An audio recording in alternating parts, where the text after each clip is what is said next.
This Thursday night, Netters Network is bringing you the author of the Farvithia Chronicle, Michael K. Rose, of the YouTube channel Farvithian Guard. We'll find out about his compelling fantasy tale, how you can experience it too, and what to look forward to from the artist and his channel. That's Thursday Things, this Thursday night at 9 Central, 10 Eastern on Netters Network.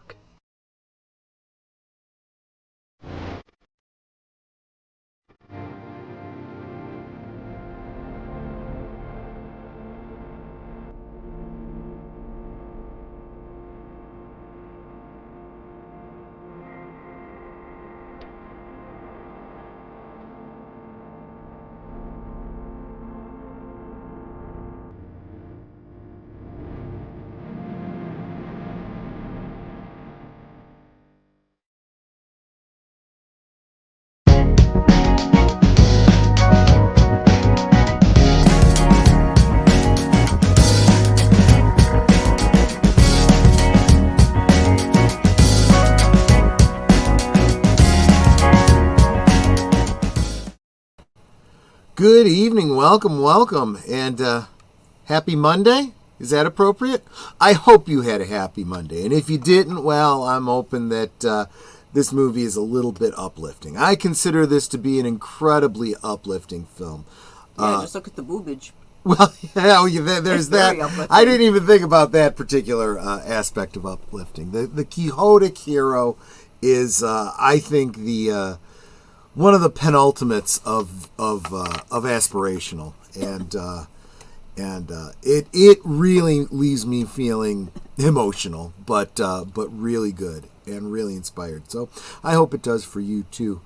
Of course, I'm here with my beautiful Aldonza, my 32-year wife as of last Saturday. That's pretty awesome. Netter of Netters Network, how you doing, my dear, and what you sipping on? I am doing well because Monday's over. Right. I always have issues with Mondays. It seems like if things are going to go wrong, Monday's the day where things go wrong. It's like today actually wasn't that bad. I had more good things happen than bad things, so it's like, yay. Net positive. That sounds good. Yeah. And I am sipping on, still, a Meyer sparkling water berry flavor because I haven't run out of them yet. And we were fortunate enough to pick up a couple extra at the store, so yay. There you go. Now, I was saying hello to everyone in the chat because it kept zipping by so fast. I'm hoping I didn't miss anyone, so if I missed you, please let me know so I can say a proper hello, sweetie. Enigma Severus is listening, and someone dropped a can at Troy's house. He opened something. Yeah, I finished off a Diet Grapefruit soda, and I just opened up another one. Actually, I didn't drop it. I was trying to get it in the garbage, and I literally hit the rim, and it fell out. Yeah, it's a metal trash can. So yeah, you definitely heard that. Let me go back to the top of the chat. Say hi to Lady Miss dropping the roses for me. Thank you so much, my dear. I super appreciate it. Tim says, to dream the impossible dream. And as I pointed out to him, let's hope it's not to stream the impossible stream. We do have storm clouds moving in. They actually are already in.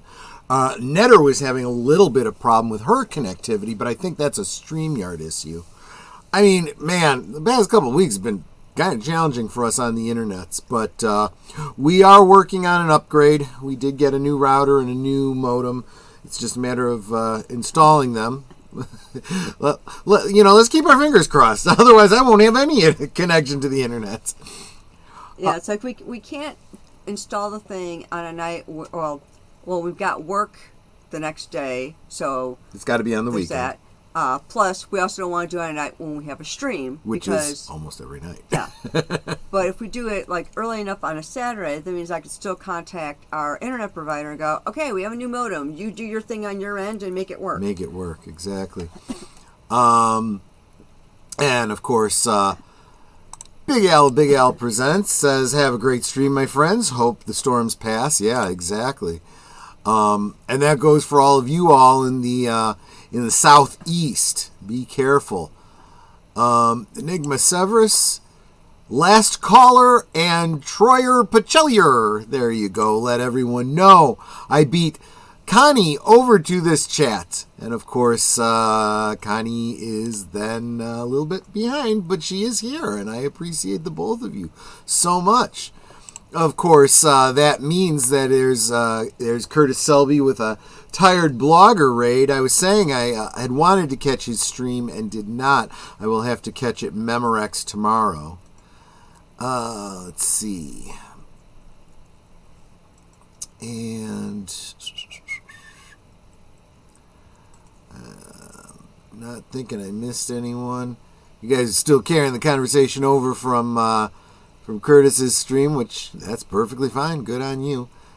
I may or may not have said hi earlier to deleted scenes, but not sure how long I'll be available to stay. Might be early night for me. As I pointed out, though, it is a short night because I'm only doing the one movie.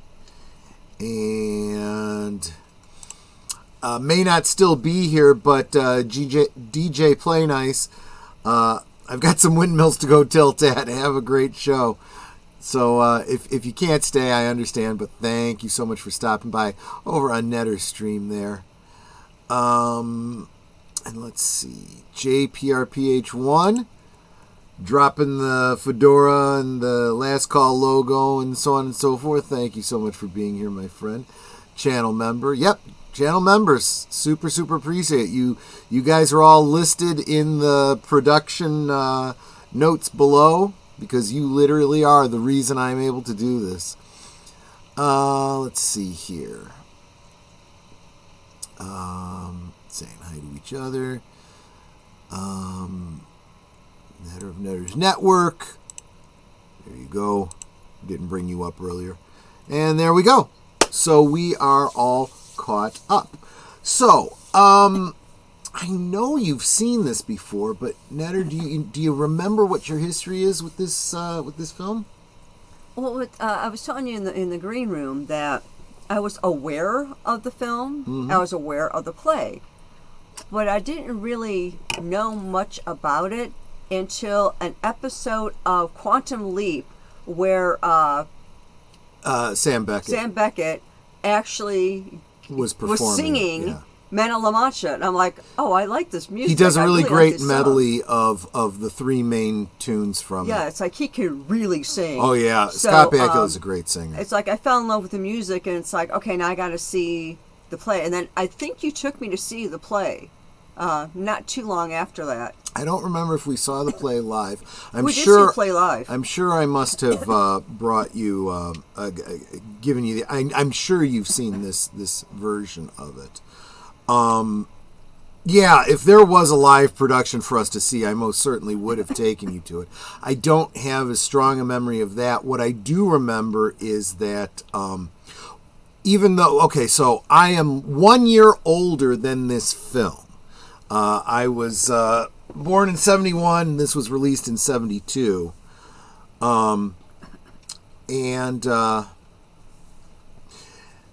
Tim says he saw an operatic version of this, which is cool. Curtis took his ex-wife to see a college production of the play. So I think I've told this. Well, I know I've told the story. I believe I had Sir Torrin Clegane on as a guest one Friday night. We were talking about our history in the theater. I was in a production of The Music Man at the Candlelight Dinner Playhouse in Summit, Illinois. And it was running parallel to, at least for a while, it overlapped with The Man of La Mancha, which was playing in the main theater, not the dinner theater. Had no idea what it was about. You know, I was kind of focused on what I was doing. And so that was like 8th grade. I don't know. How old are you when you're in 8th grade? I don't remember. But my senior year, no, would it have been my senior year?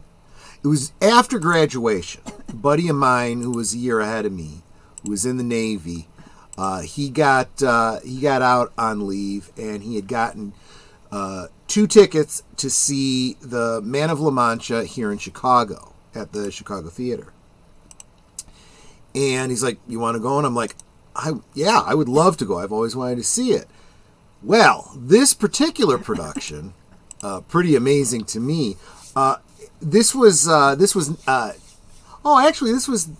year Netter and I would have gotten married, but I think this was just before we got married. We got married August 92, not 72. Yeah. 72, you would have been a year old, dear. Yeah, this opened in April, and I think we were there for opening night. So it was April of 92 that Otto and I went to this. Oh, okay. I thought you were saying the year of this particular film. Like, no, not the film. I'm talking about this particular Chicago Broadway revival starring Raul Julia.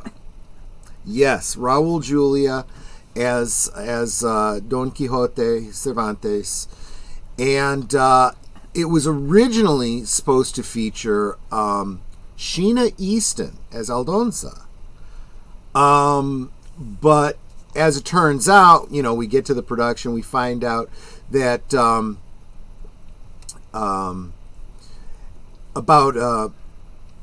she had come down with the flu or something, and she wasn't able to perform. Her understudy, a Joan Barber, she was amazing. She was just amazing. I was like, you know, screw it. I don't care that Sheena Easton isn't here. This gal is just flipping amazing. But who really stole the show in the role of Sancho Panza, Tony Martinez.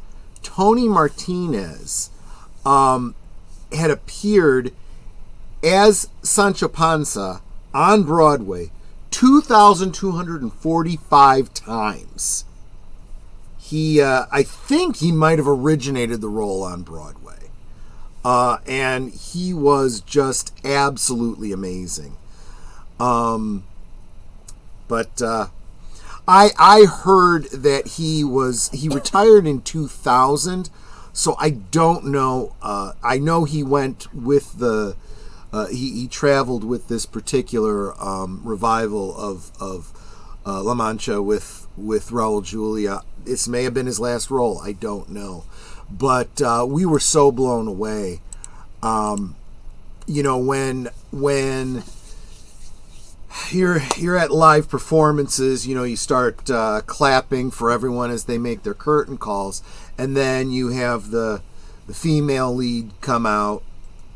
You have the male lead last, right? And you usually stand for the female lead. Well, I'll tell you. Of course, Sancho Panza comes out just before Aldonza, and he says, "We stand for him." I said, "You're damn right we do." And we were the only ones that stood up, and we were sitting like square in the center of the auditorium. We stood up, bravo, bravo. And this look that he got was just amazed, and he did the, you know, kiss the hands towards us. He was so appreciative. I'm like, man, you really made this. Not. I mean, Raul Julia, he brought it.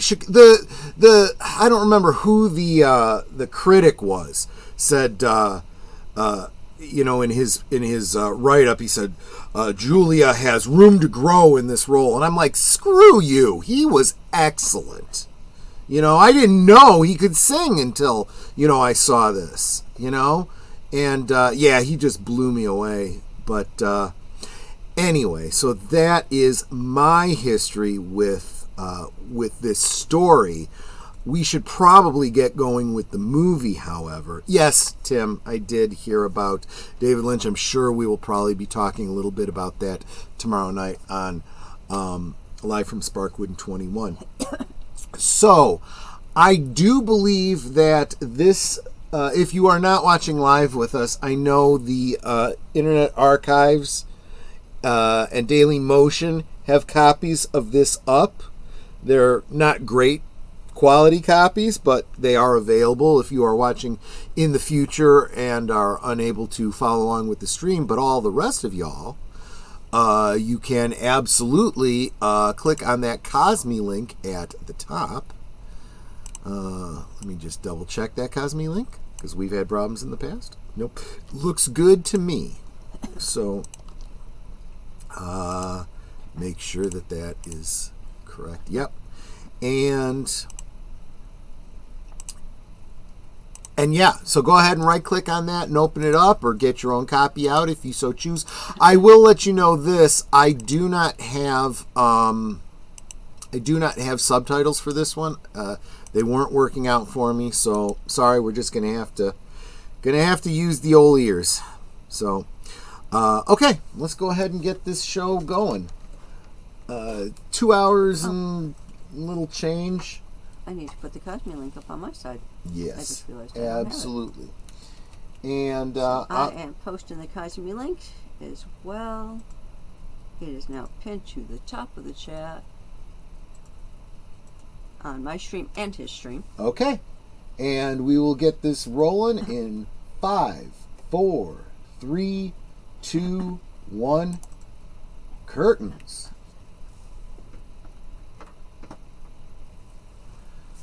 Okay. So, of course, this is adapted from the Broadway musical that I was just talking about, which in turn is an adaptation of Don Quixote by Miguel de Cervantes. Oh, God, I really do love this music. And so it's very interesting because it starts out as if it's about Miguel de Cervantes. And they're called before the Spanish Inquisition. And basically, he tells this story. So it's bookended by him coming before the Spanish Inquisition, and then it ends, of course, with him, finishing the story. I think it's actually kind of brilliant and really, really sweet. No, it's not quite that long. It's 2 hours and like 8 minutes or so. I'm sorry. I was just feeling a little lazy tonight. I was thinking about Inception for tonight, as I had told you, but that would have been a whole extra, 2.5 hours, and I'm like, I can't. And then I couldn't think of what I wanted to pair with this one. I'm like, you know what? This one stands on its own just fine.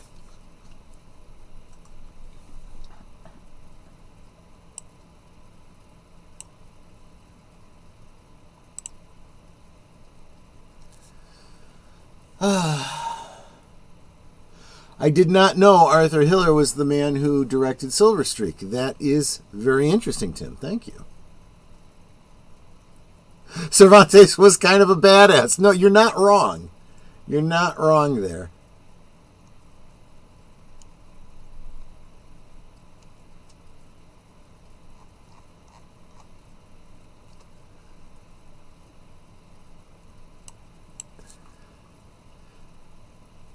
Yeah, I mean, it was the Spanish Inquisition. Nobody expects the Spanish Inquisition.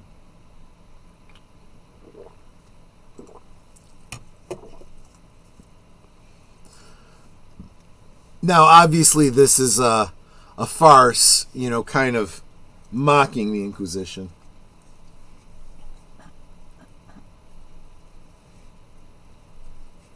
As everyone is wearing blacks and browns, except for the players who are wearing very colorful outfits. Mm-hmm. I mean, there was an Inquisition on, so of course. The Inquisition, what a show. Well, and this is where you're going to find that this is why you're wishing that they'd go away.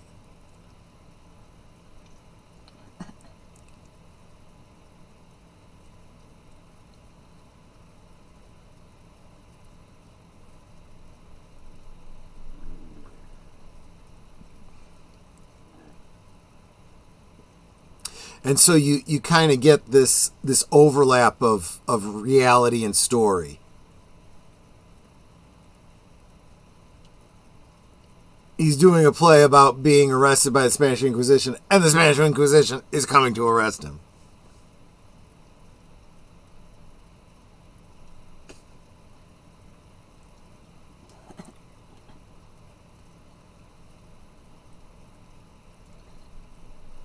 I love that. They use a bellows to blow the ribbons to make it look like fire.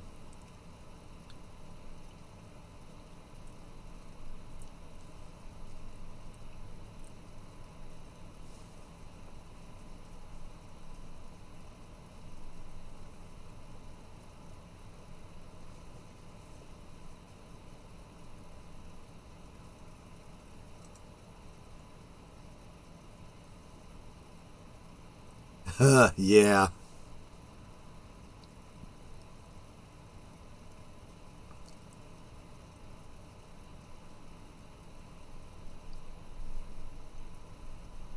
See, there's a certain meta element to that,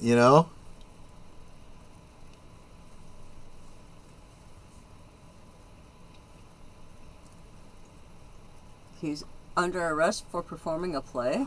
Yeah, he was mocking, as far as they're concerned, he was mocking the church.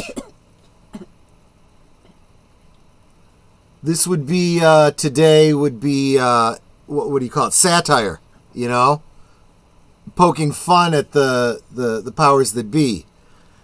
We're so used to living under a First Amendment that guarantees our rights to be able to speak out in that way, forgetting that in other countries today and in many, many countries throughout history, that was not in any way, shape, or form common. Occasionally a court jester could get away with it a little bit.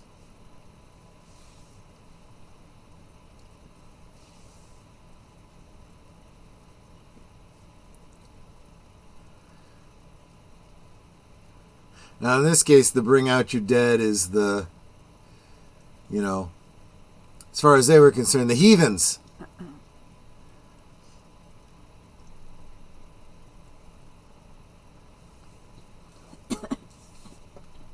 I'm not dead yet. Yeah, exactly.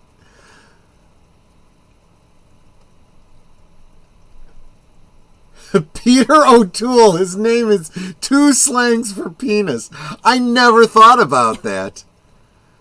Yeah, what can you do with Dick Van Dyke?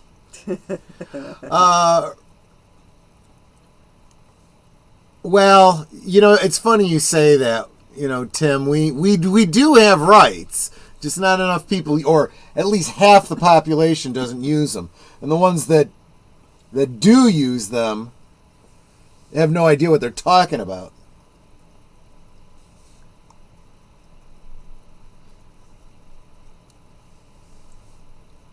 And remember, the Tree of Liberty needs to be watered from time to time, and I don't think we've been doing that enough.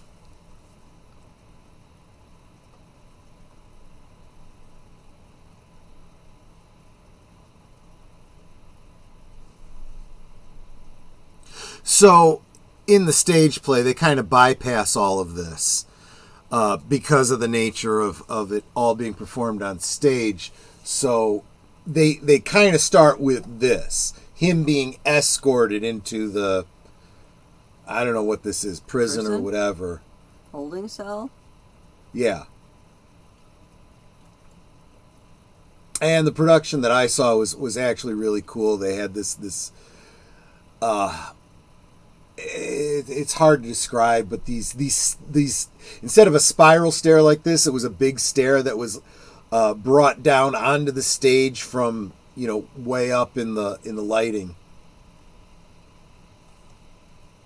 And the procession was, straight down and out.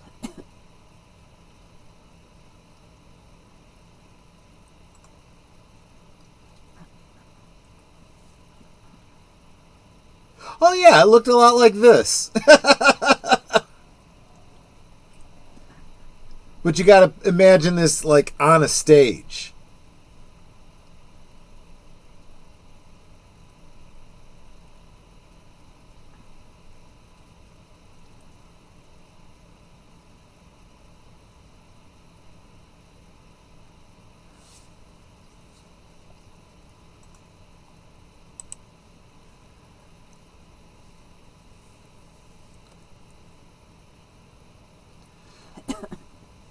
And just because I was, going on and on about Tony Martinez, in the production I saw, I should, give some kudos here to James Coco, who plays Sancho Panza in this production.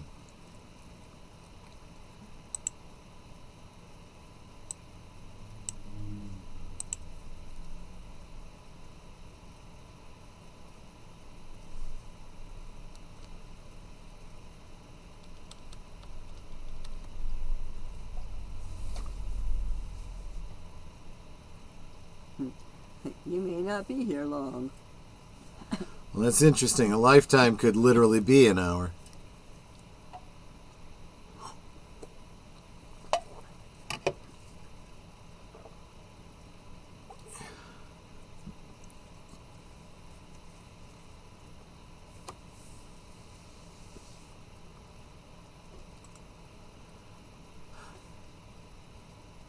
You're actually very right about that, Enigma. Americans like to talk about the Salem witch trials. The Salem witch trials. The Salem witch trials were like a little blink by comparison to the Spanish Inquisition.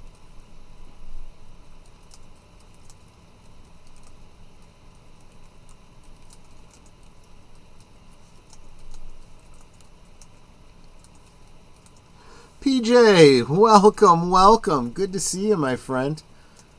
We are watching The Man of La Mancha with Peter O'Toole and Sophia Loren.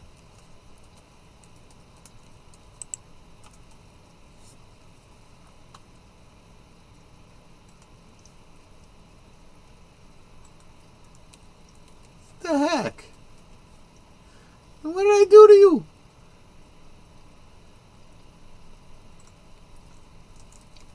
Right? Like, what's your deal?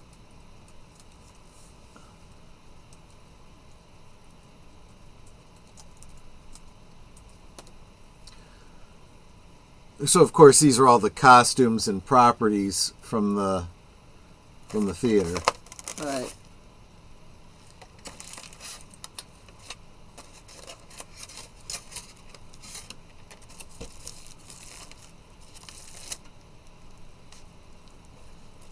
Do it quietly.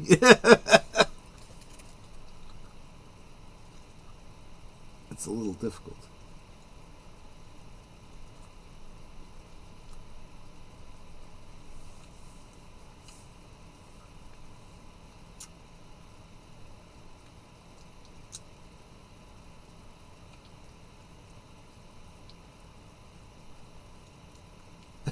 Being a gentleman doesn't prevent me from going to bed hungry.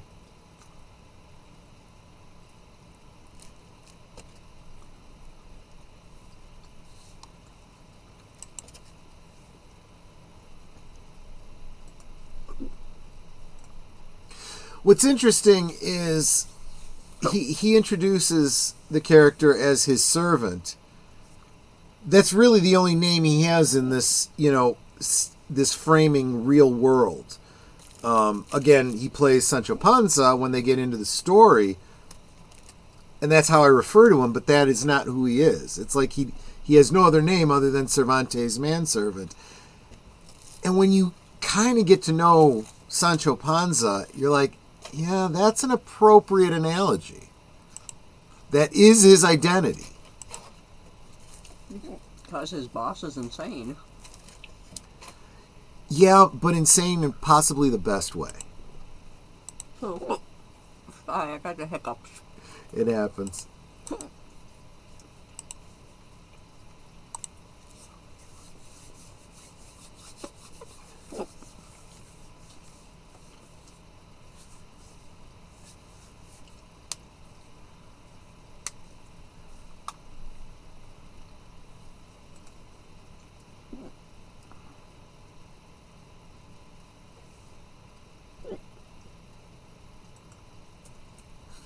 I like that. We find you your possessions.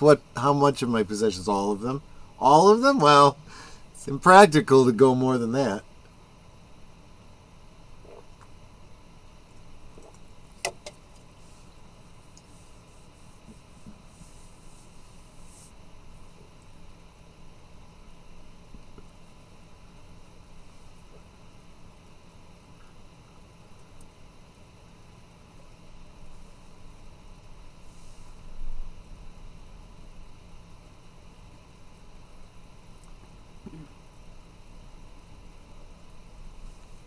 Is available only to me.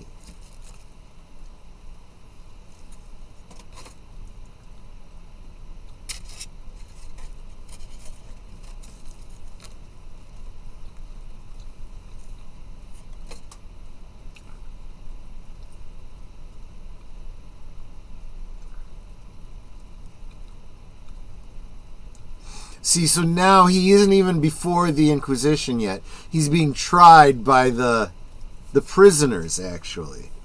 So they don't burn his play. Exactly.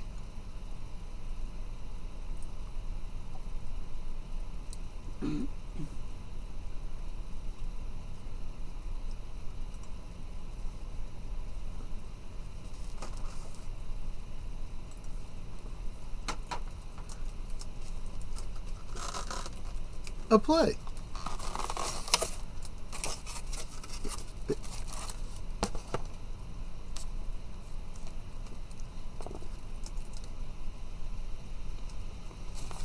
Oh, that's true.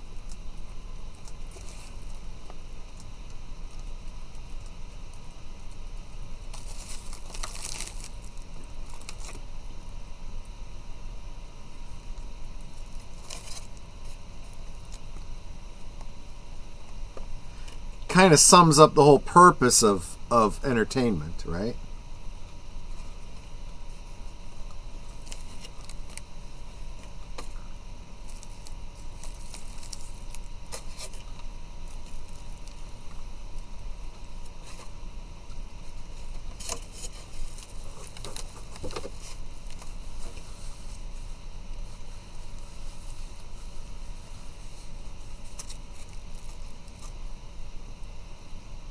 Oh, that's true.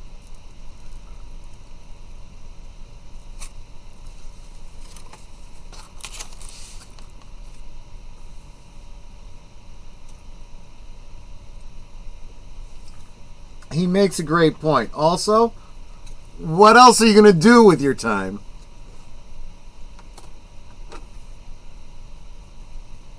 See?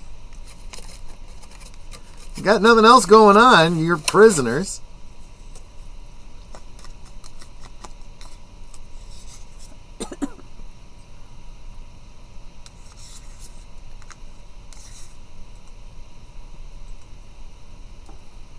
The courage to believe in nothing.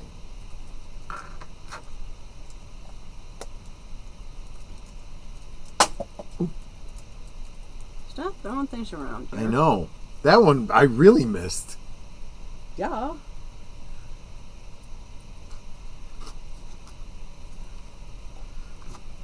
Basically, he's going to perform, a story. Kind of like how he got arrested in the first place.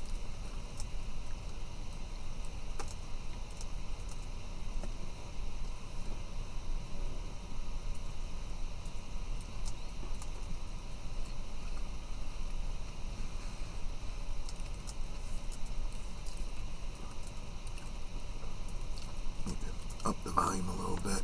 There we go.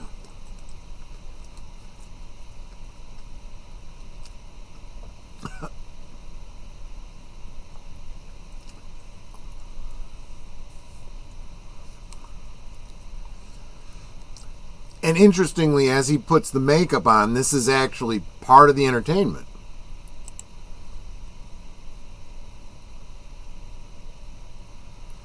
It looks like that mirror's only got one tiny clean spot in the center. I know.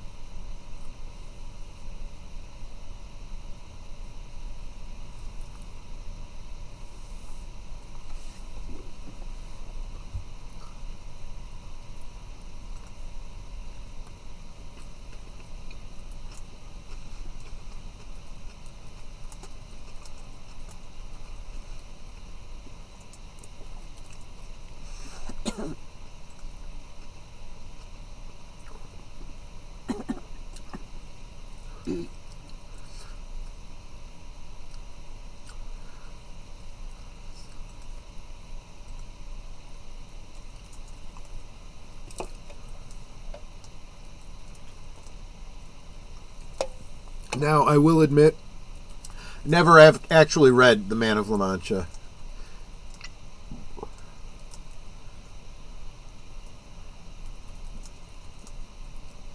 Now, this is, like... Oh, I can't speak over this song.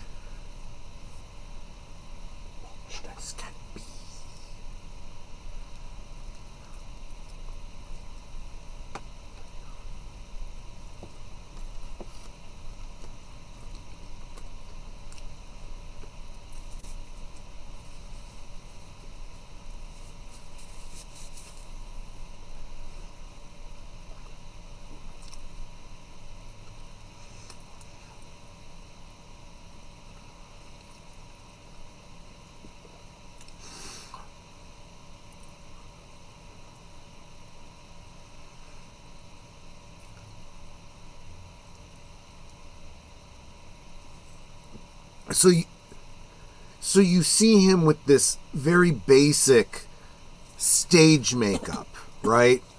It's barely more than a mask. You can see the seam and everything. In a minute, you'll see the transition, and you're in the story he's telling. And, of course, it'll be the more realistic, cinematic makeup.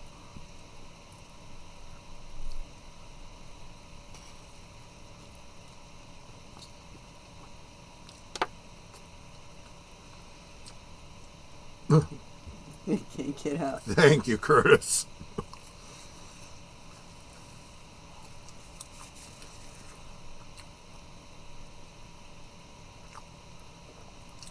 So they arrested the entire troop? I don't think so. I'm only seeing Cervantes and his manservant. Well, then how these two know how to horse dance? The same way that people always know how to do the dance and know the song in a musical.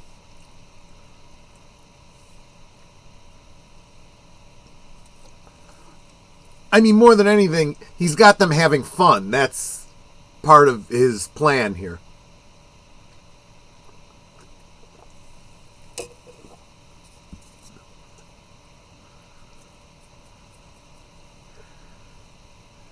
And now they're not in the prison anymore. Now you can see Right. what they're seeing in Exactly. their imaginations.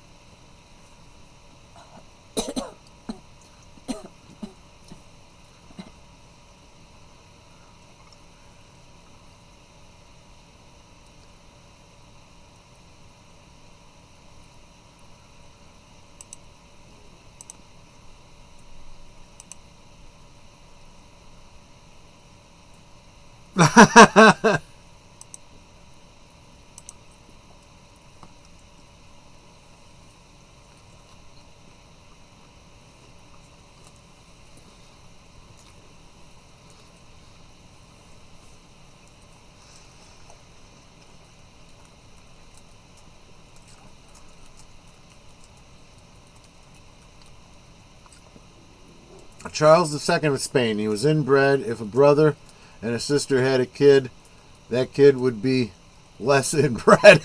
Wow.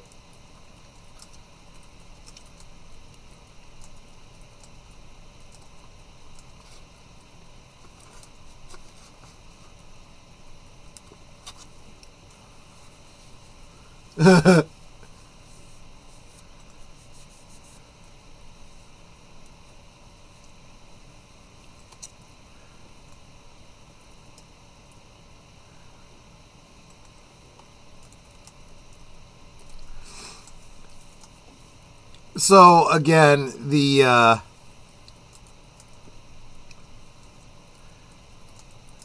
character he's portraying, this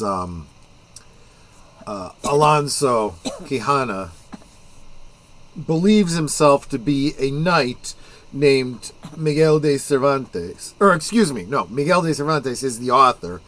This gets complicated. Alonso Quijana, the character he's portraying, believes himself to be a knight named Don Quixote de la Mancha, who in turn believes that when he sees a windmill, it's a giant that needs to be attacked, because he's a little bit goofy in the head. Yeah. Un poquísimo loco en la cabeza.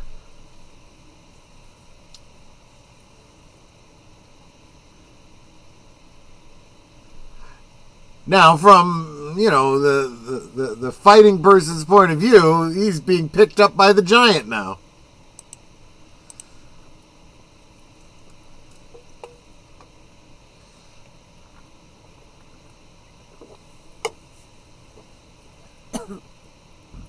Can you imagine the owner of this coming along and going, "The hell are you doing to my windmill?"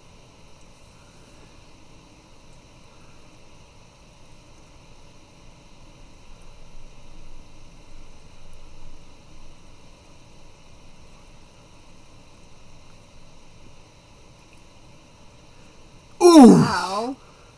That came down really hard.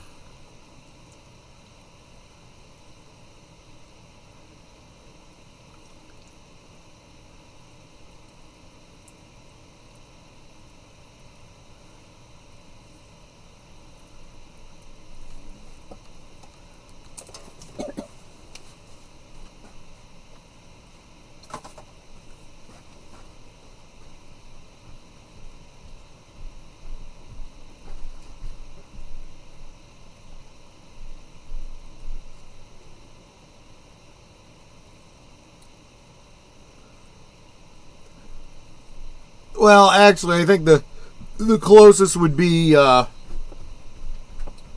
do you call it? It's destruction of property, which I think they're totally okay with in California. I mean, you could burn down buildings and they won't prosecute you.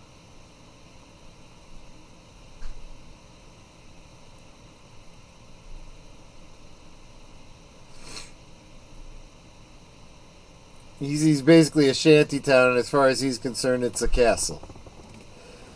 So, it starts out with this bizarre...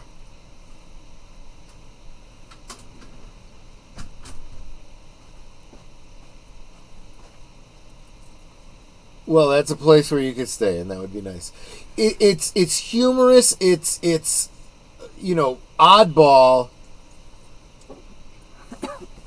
but you get the impression that he sees all these things that are mundane and he sees something wonderful and fantastic. Yep.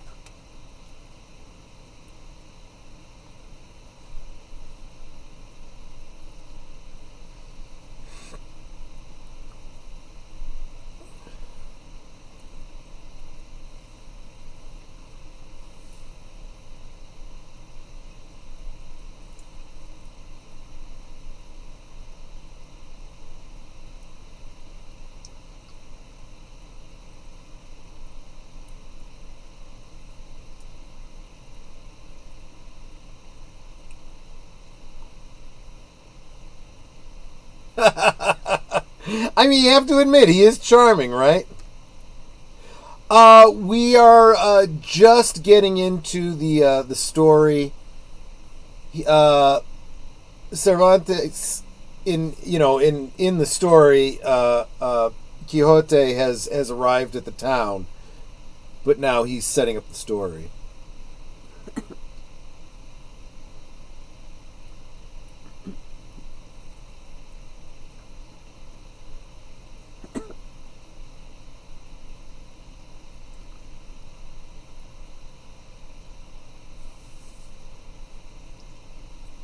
And this is really, I love how seamless that is. It goes right from the prisoners taunting the woman to, come on, play the role, to the guys at the inn taunting the serving wench. Yes, this is the Man of La Mancha, Samuel Proctor.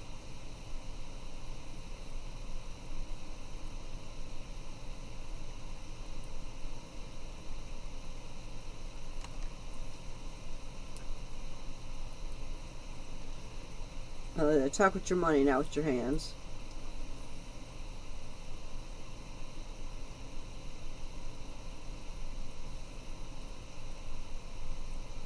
Ha ha ha ha ha!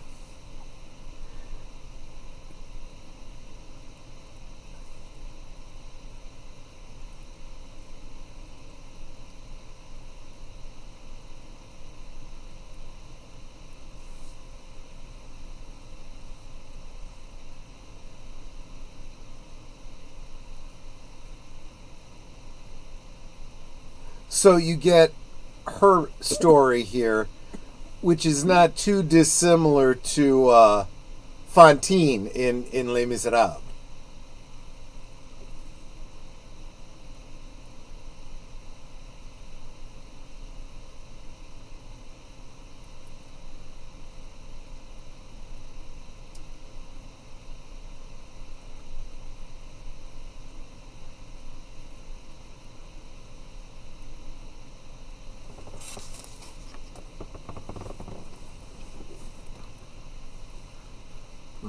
Joe Biden, the early years, yeah.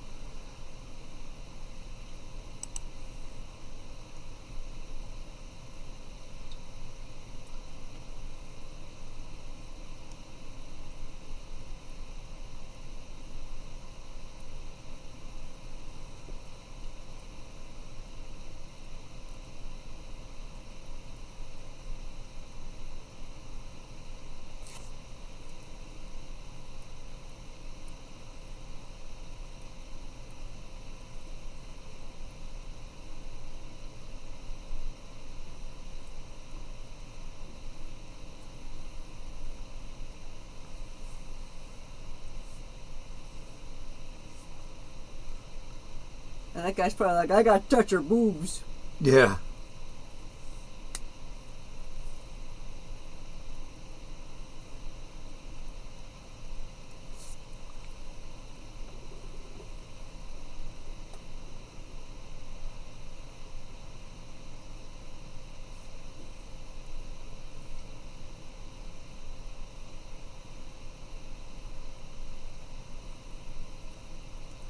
And she chose.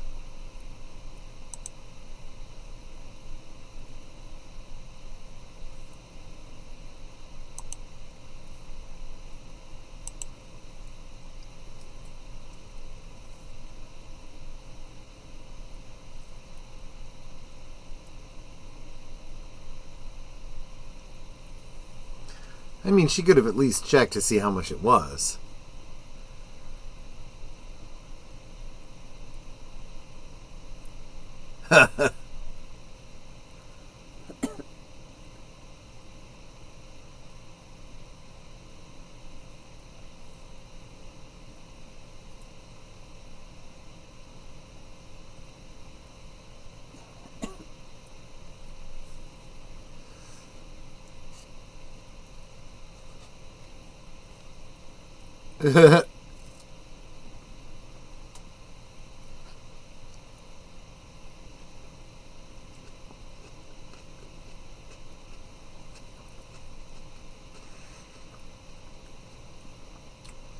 Sancho's not real good with the trumpet.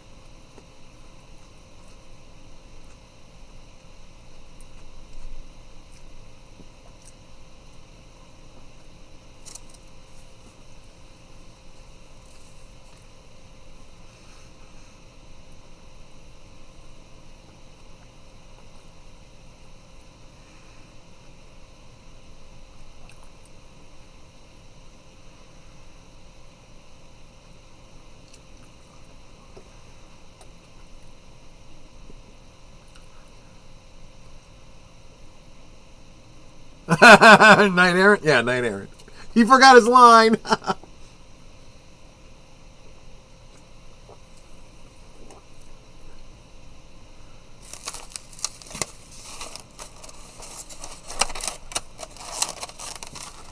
Okay.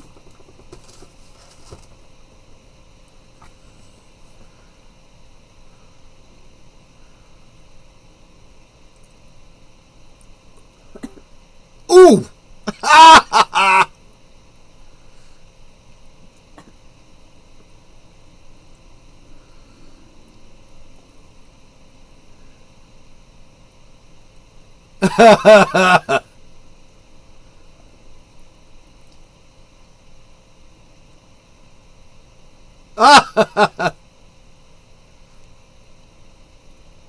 Madmen are the children of God. I love that line.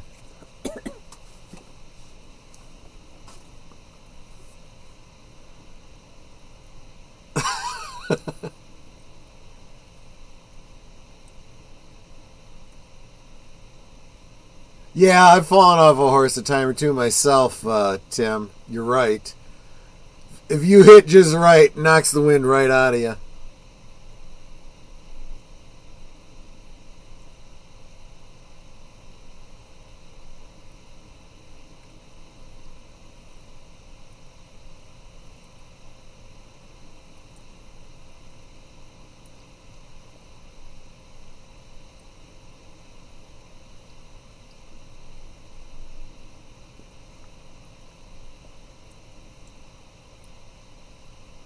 So, just like, his real world counterpart, yes, he is, a gentleman, but he's also broke.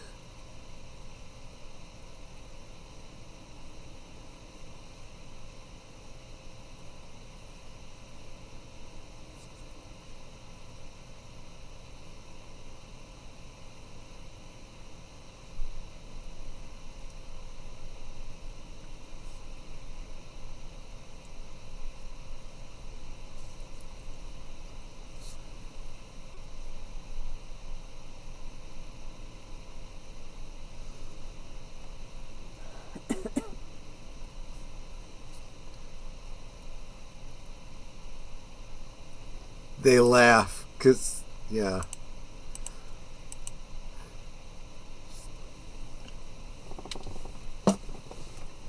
If this, if you're looking for allegory, there's no doubt that Quixote is a Christ-like figure, with Aldonza being the Mary of Magdala.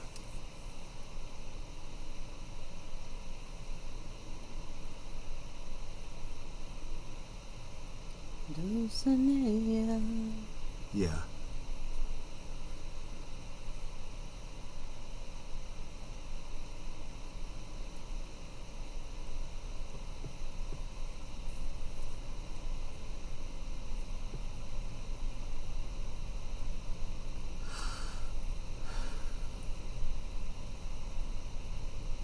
The key is he is so genuine.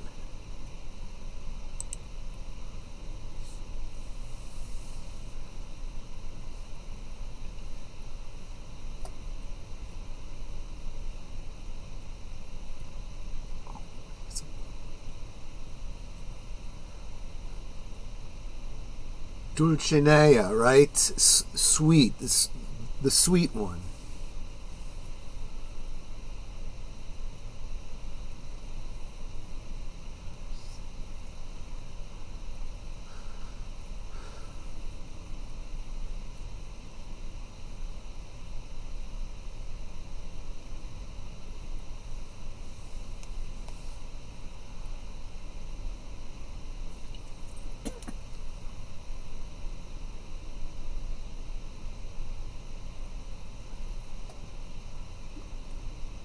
See, and again, in his mind, he's thinking in terms of maybe not even the historic knights, right? He's thinking the romantic knights, courtly love, you love the woman of the castle, the princess, right? You pledge yourself to her, but you will never be with her. You are not of her status, but you still give your heart to her.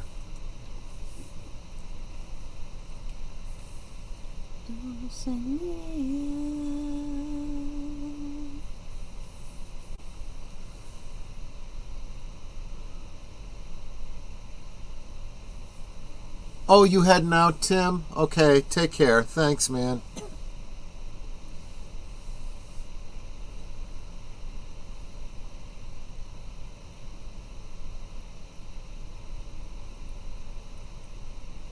Whew. You have such brilliant blue eyes. Yeah.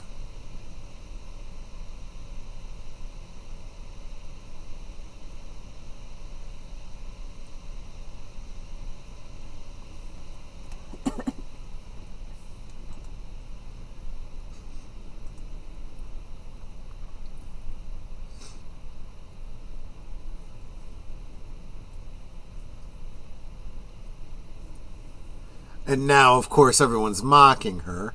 They think it's funny.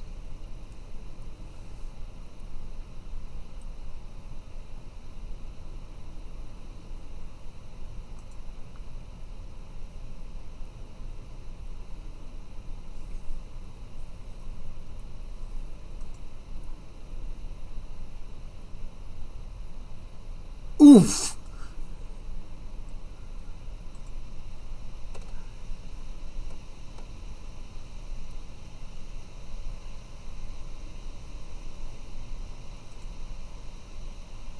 Jerks.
What do you say something about? When we're done, you can keep it. But right now, you're my niece and you're concerned about your marriage. Oh, no, theater people. Yeah. Well, but of course, they're not. Right? Really, Cervantes is the only theater person here. The rest are all prisoners that he's enlisting into his Madness? farce.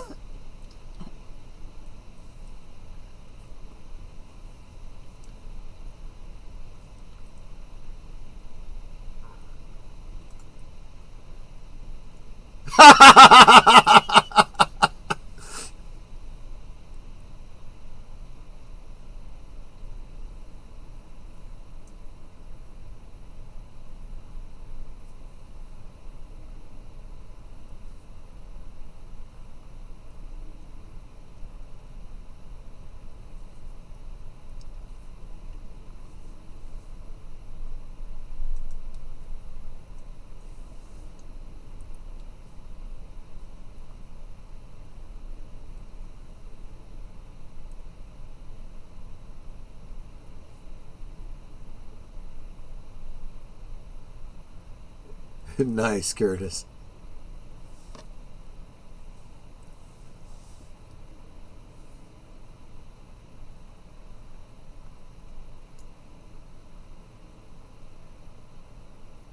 soprano and alto singing. Yeah. Oh, that's supposed to be the priest? Yeah. He's hearing the confessions. Huh.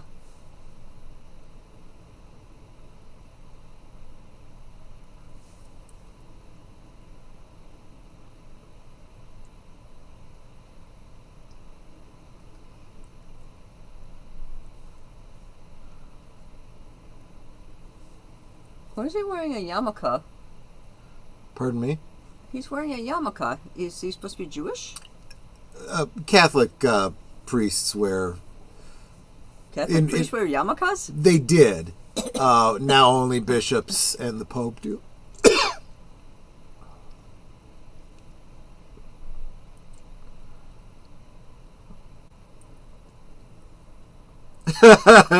Samuel Proctor says, I'm going to make a confession. I took a semester of drama in high school.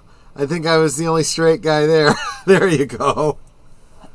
I did a lot of theater. I was in drama all 4 years of high school. I did The Music Man at the Candlelight Dinner Playhouse, which is technically professional.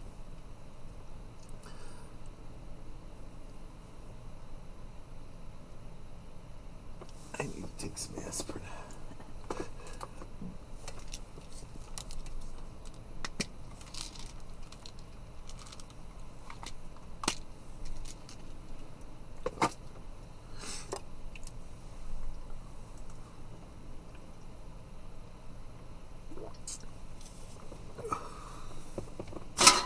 There we go.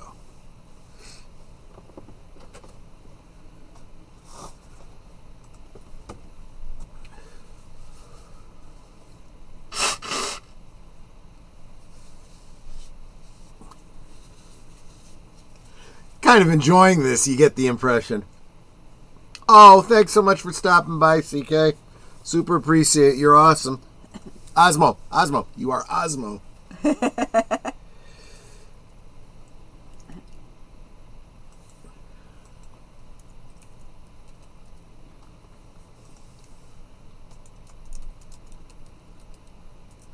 So he's aligning them as if chess pieces, and the shadow of the grate makes the chessboard. Yeah.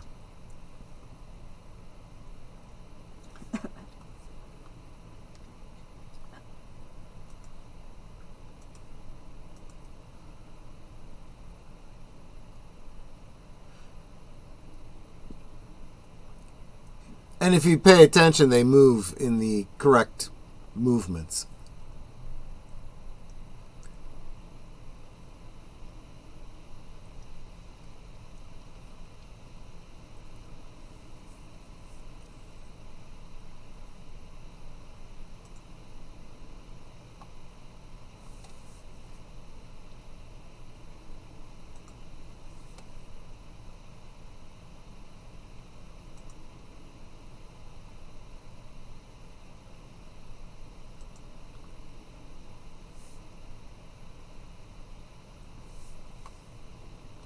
Now, of course, these prisoners would be improvising all this, so it wouldn't be quite like this. But you do get the impression that they're getting into it.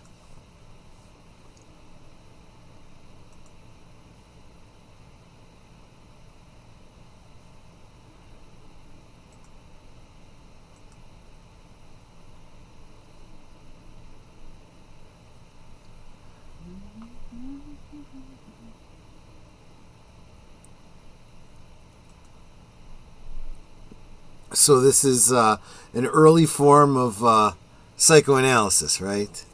You're going to try to treat his insanity.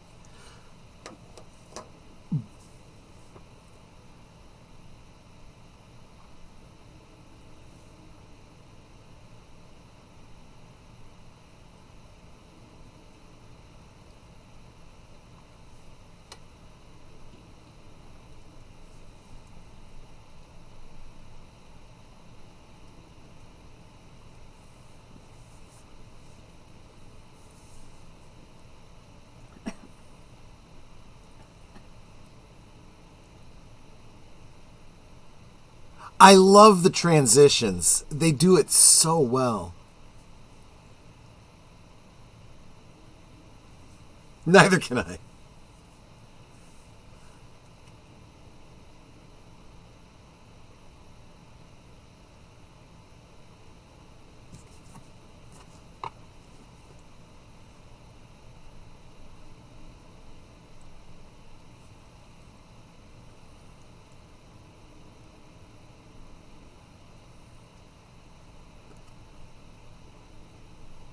She rolls her eyes.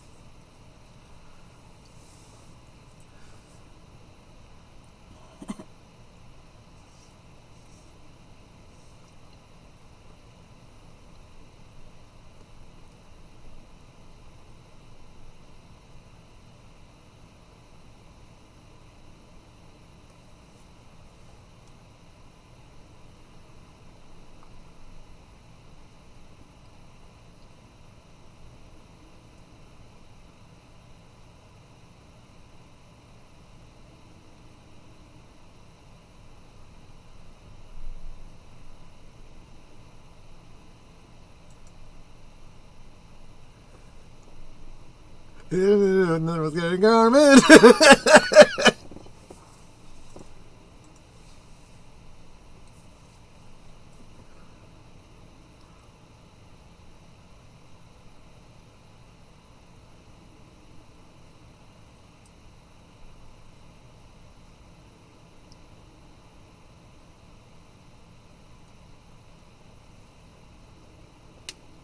I'm not sure.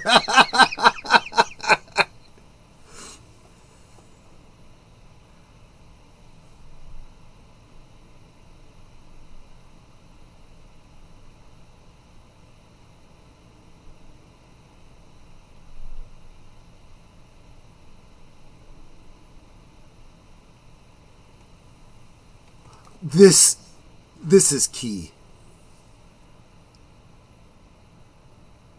Why do you follow him? Hey, Nate.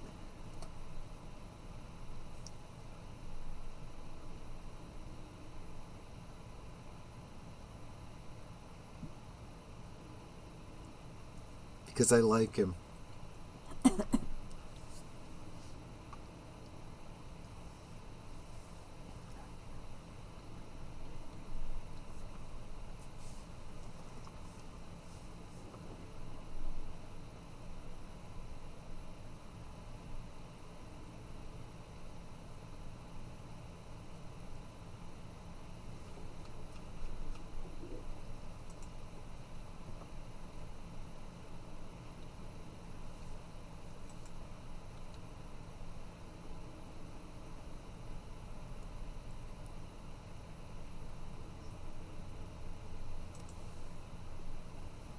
You? I know.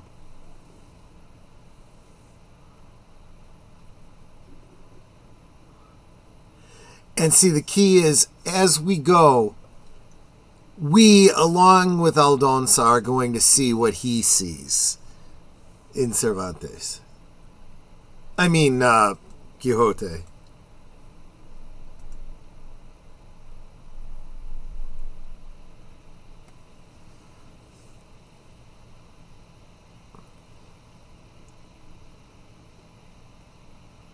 Oh, you mean Sophia Loren? Yeah, that could be.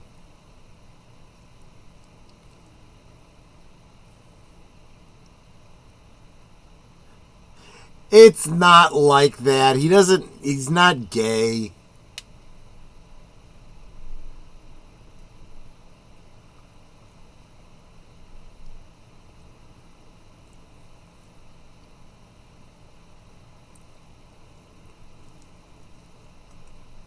Castanets.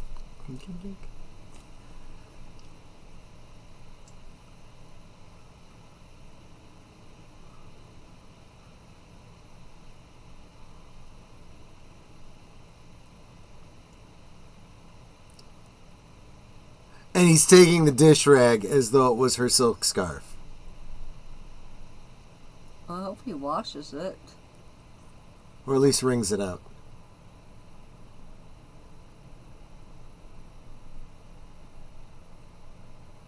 Yeah. She's, realizing, man, I'm disparaging him, and he doesn't want any of the things the other guys want.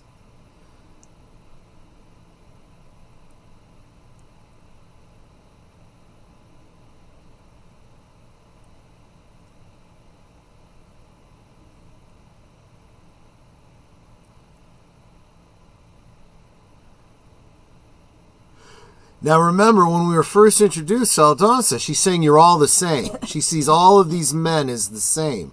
She's starting to realize that's not true. She's met someone who isn't.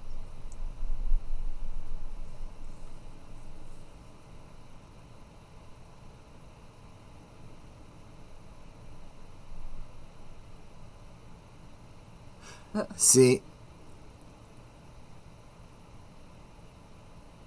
He's handed a dish rag. He sees it as gossamer, right? He sees a windmill. He sees a giant, right?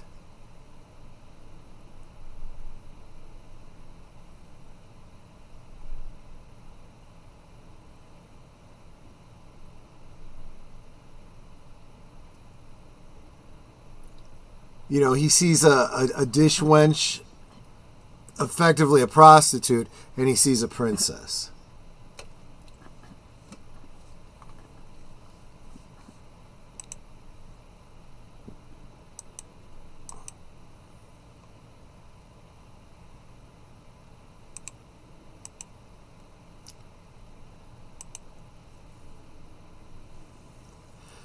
So you guys might recognize Gino Conforti.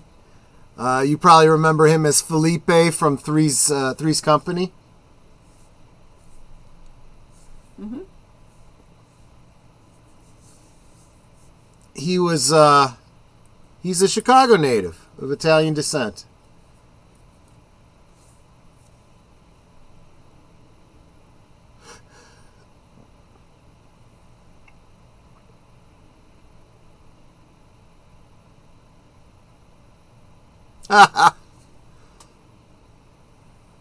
Why is there a moon shape cut out of his hat?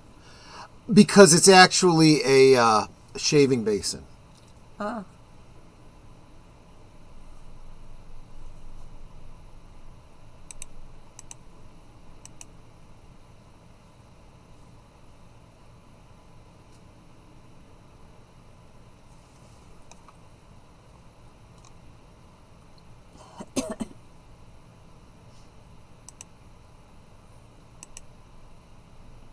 Bigness.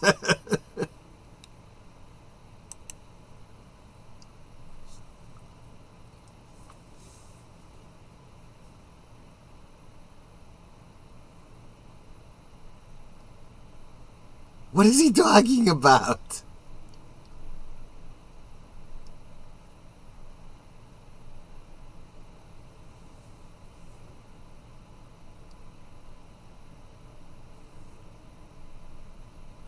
So what's funny though is he's got this sword, and the very tip of it is all curlicue because it's all messed up. Yeah, it's a Shangad, right?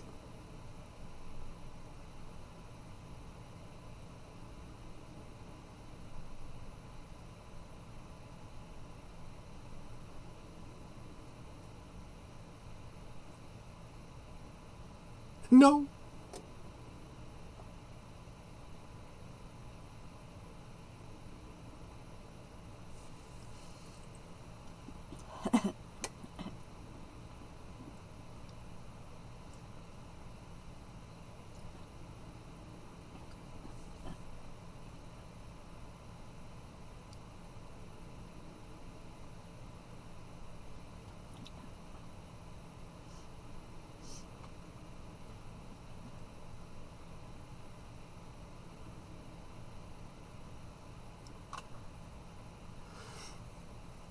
This is another example of him seeing something glorious in something so ordinary.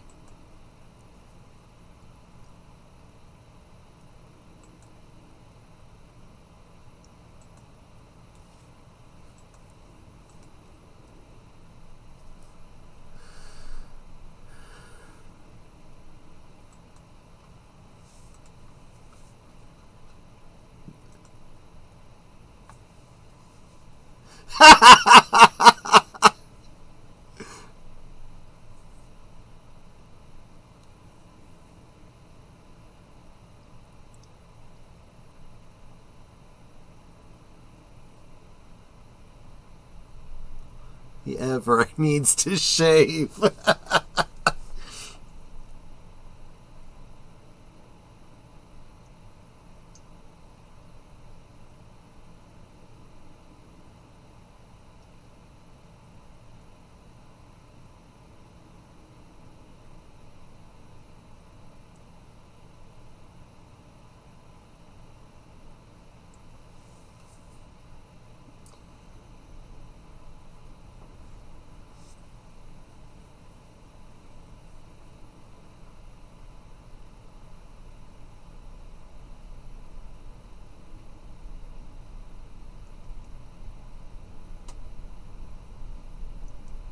That's a nice harmony. Huh? Yes, Nate, he's cuckoo for Cocoa Puffs. Absolutely.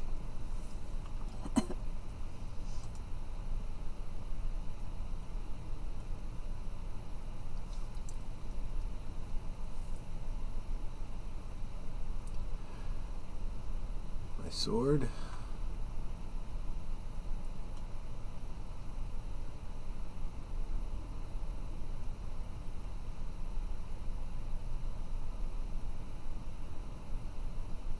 I need my hat.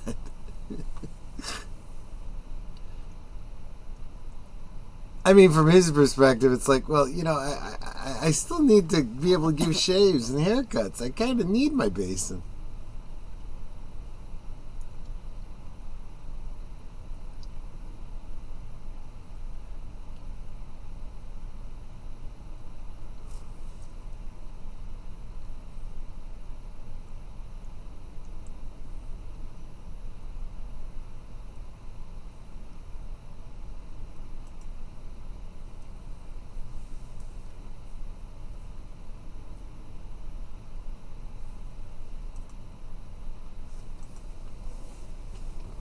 Okay, I'll listen.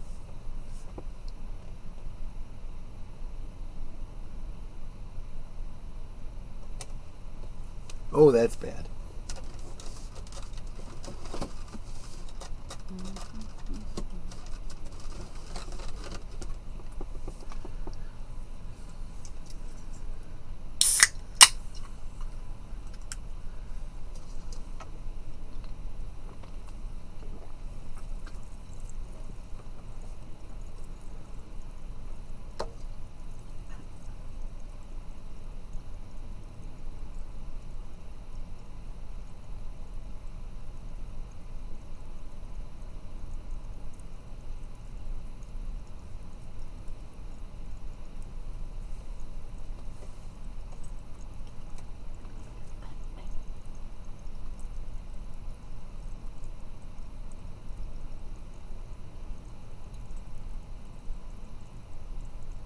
Under the stars, before God.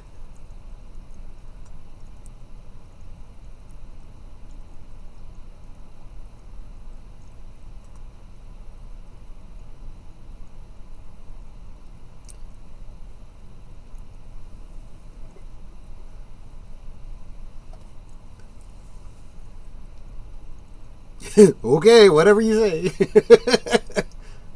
Right.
So he sees a funeral procession.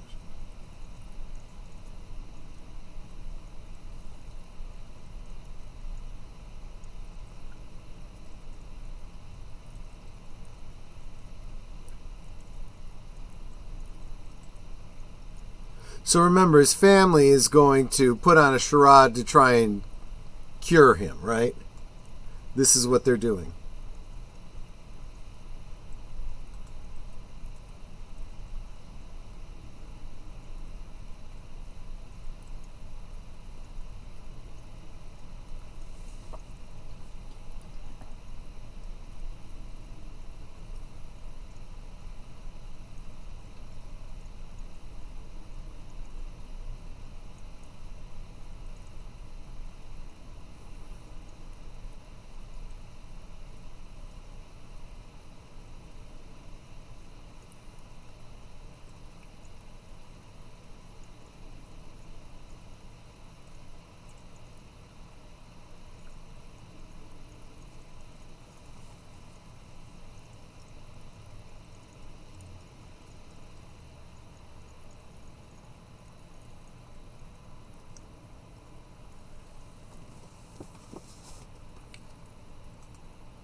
I just looked up when this book was written, and it was way older than I thought. I assumed it was published in the 1800s. It was apparently written in the 1600s. Yes, exactly.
See, she's now starting to feel a little bit protective. It's like, because she knows what it's like to be picked on, you know? We saw it. Yeah.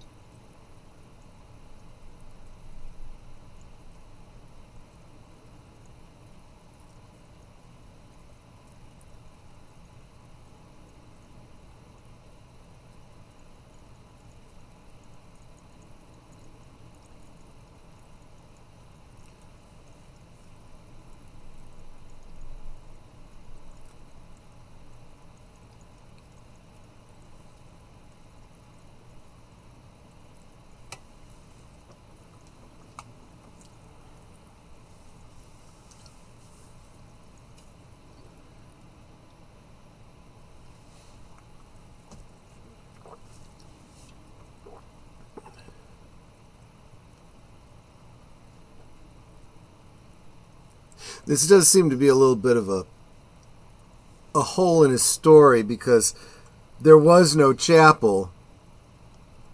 Now the chapel is the stable, so it's, you know, whatever.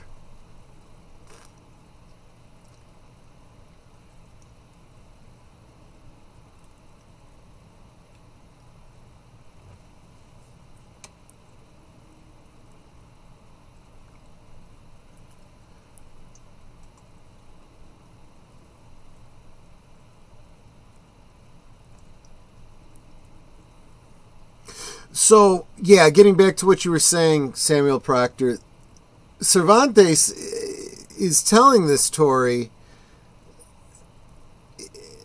you know, at least this version of it that we're seeing, it is bookended by the author telling his own story. Well, not that this is the story he came up with, not a story about himself.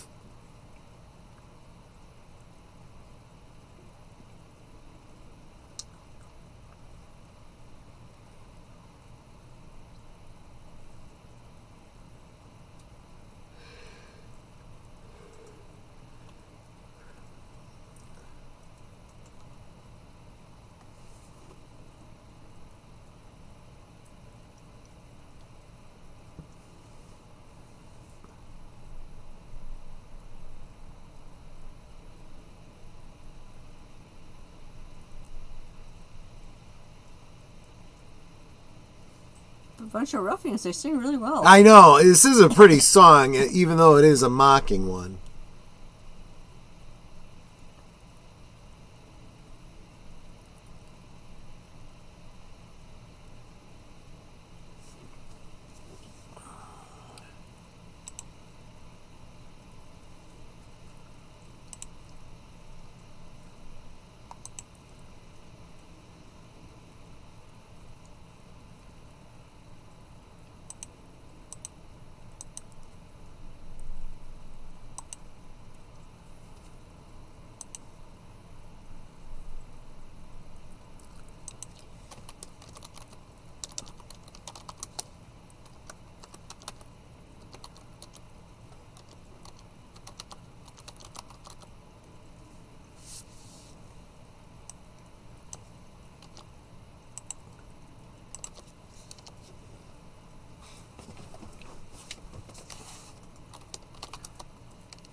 Now, I do feel that the priest, of course, sees this for what it is.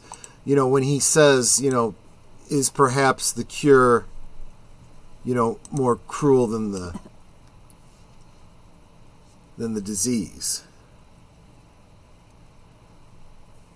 You come to realize that all of these, what do you call them? These fancies of his, these illusions, are in so many ways better than reality, right? It's an escape. For a moment there, did you see she, you know, puts on like a veil and she imagines herself as Dulcinea?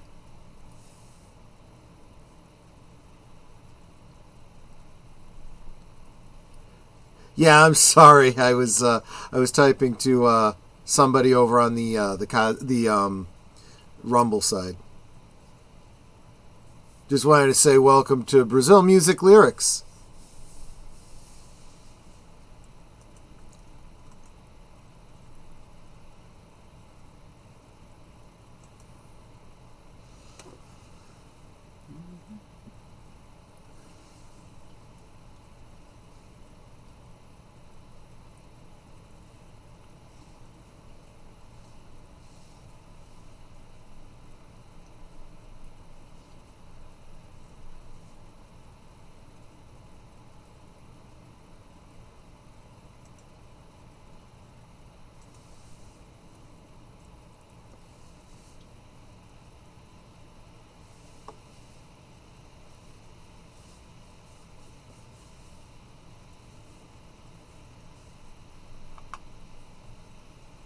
So this is like a mantra of humility.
See, this is back when we knew the difference between men and women.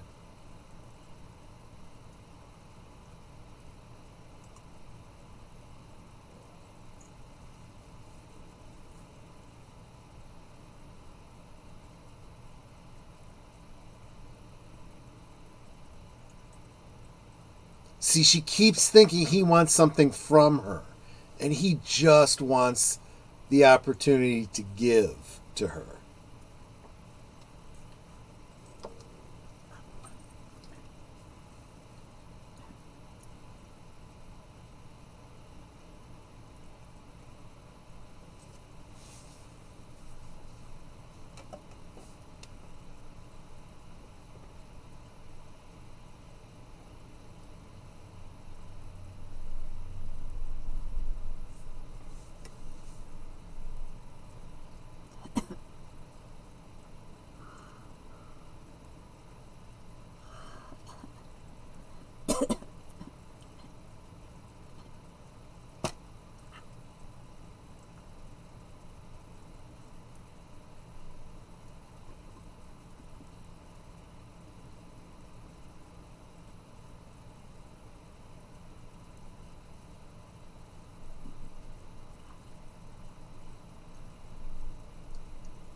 Here's what he stands for.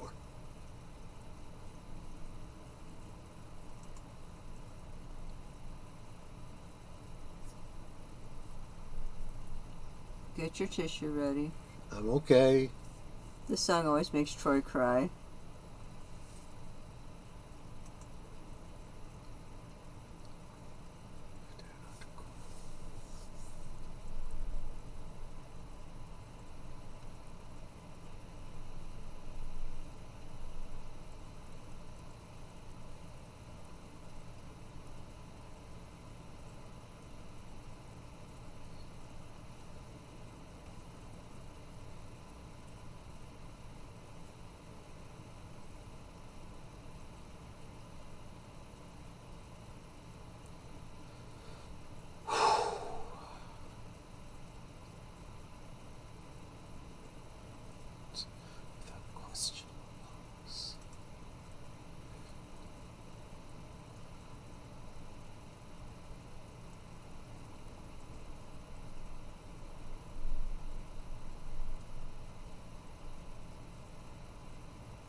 I gotta say, it was amazing to hear Raul Julia sing this. He has that beautiful Spanish accent.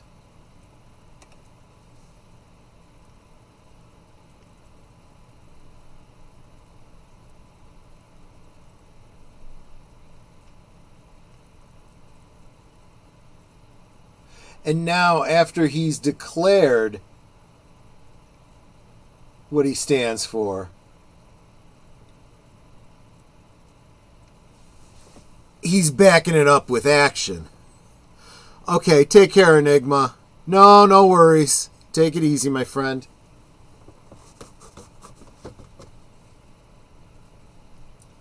He fumbled. That's the reason why I knocked the guy down. I am killed.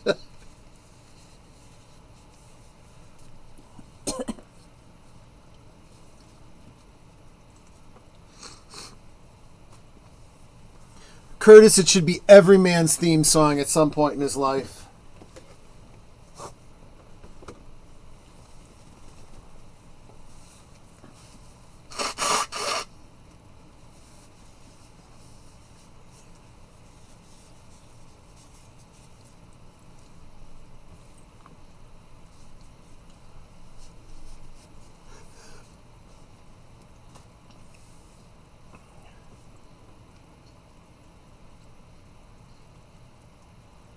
That's the second time he's been clonked on the head. Whoa! He almost nailed Sancho.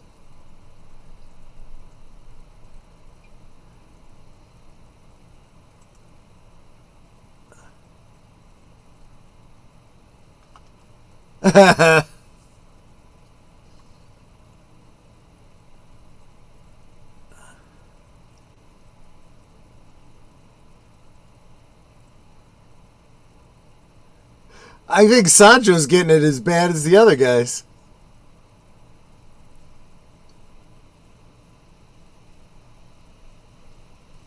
Ooh.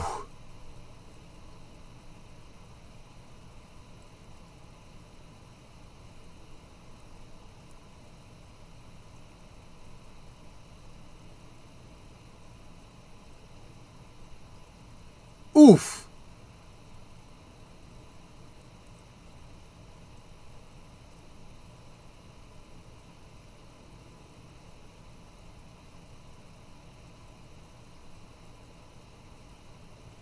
Well, they've done pretty well for themselves.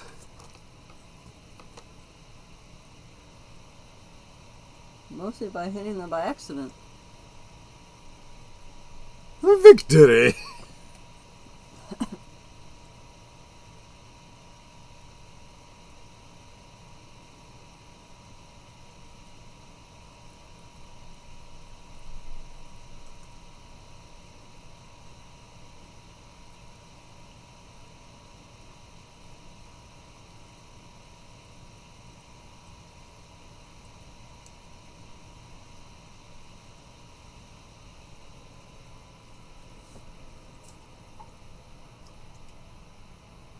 Mmm.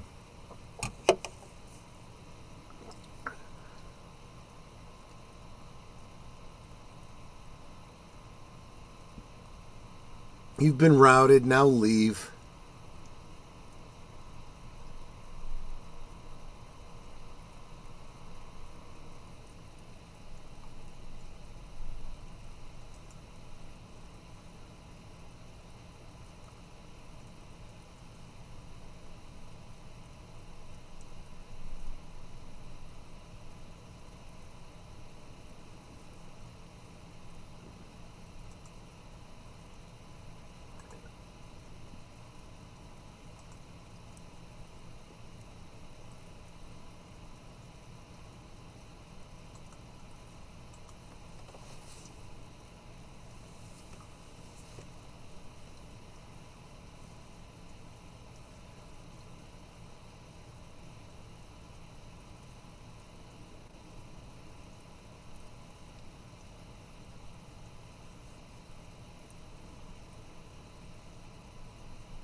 I mean, from his perspective, he's right.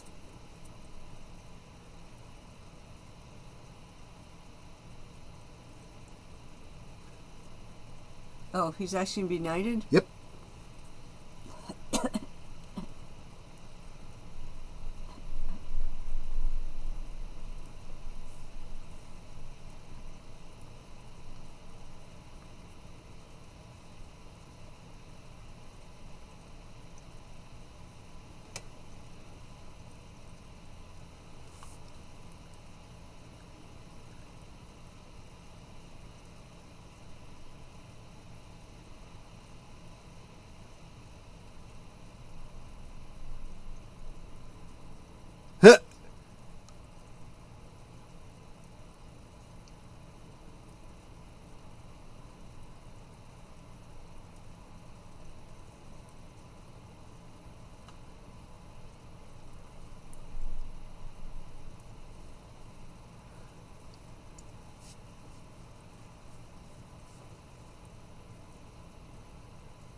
Sancho's like, here you go.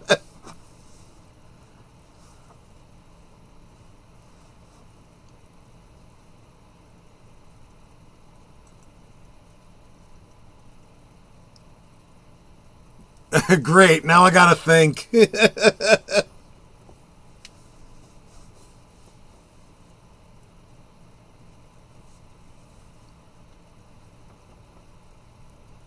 full continents.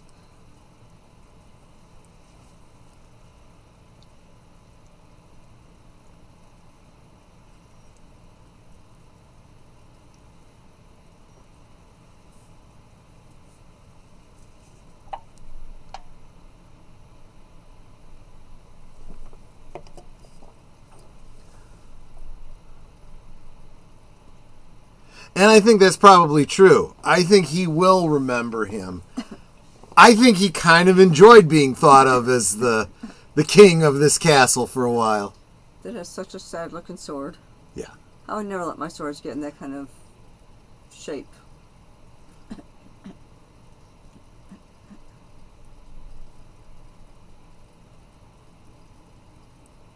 Is his nose bleeding? No, I don't think so. Looks like there's some Maybe. blood on the Maybe. mustache. I mean, he was knocked around.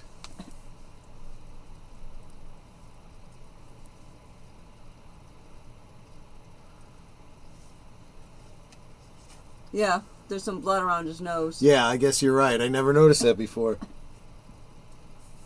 Now I'm wondering if it's fake blood or somebody really bashed him one and... Could be both. Could be either.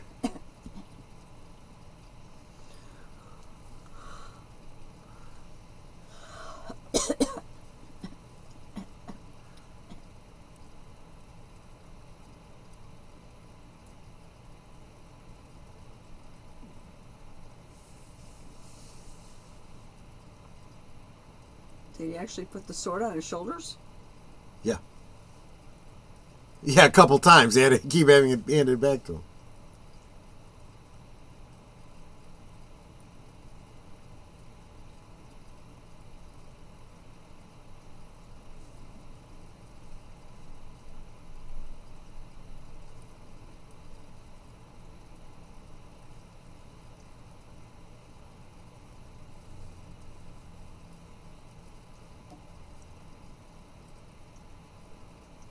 Well, that makes sense, Curtis. Yeah, I am going to have to read Cervantes.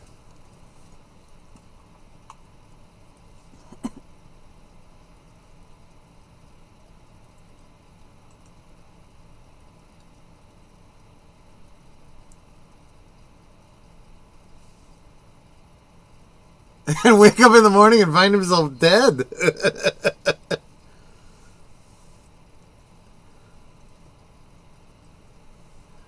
You're not wrong, Nate. That is true.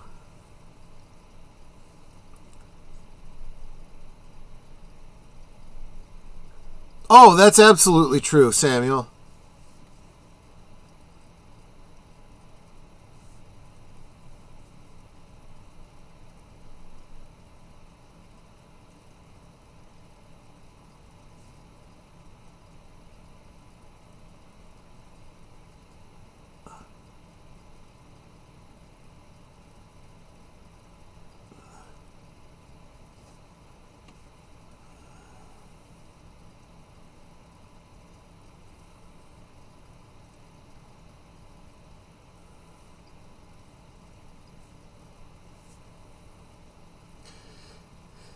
Yeah, this is no bueno.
Yeah, that's not cool.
But they're not here for him.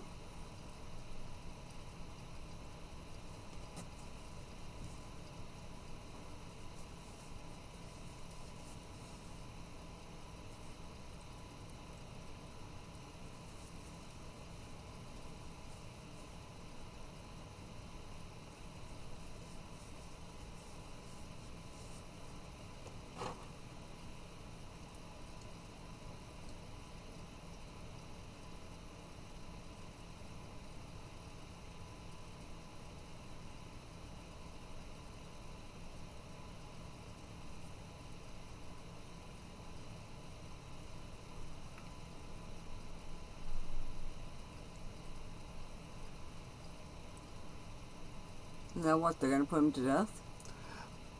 In theory, he's going to be tried, but yeah, most likely.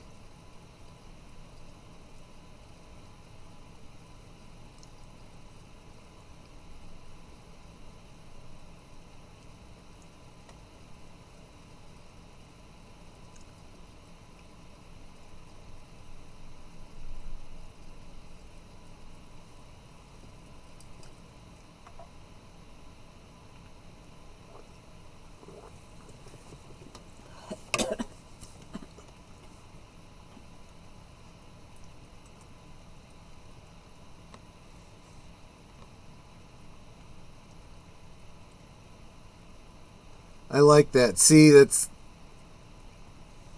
in the real world, a little bit of an echo of the play.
And therein lies the whole point behind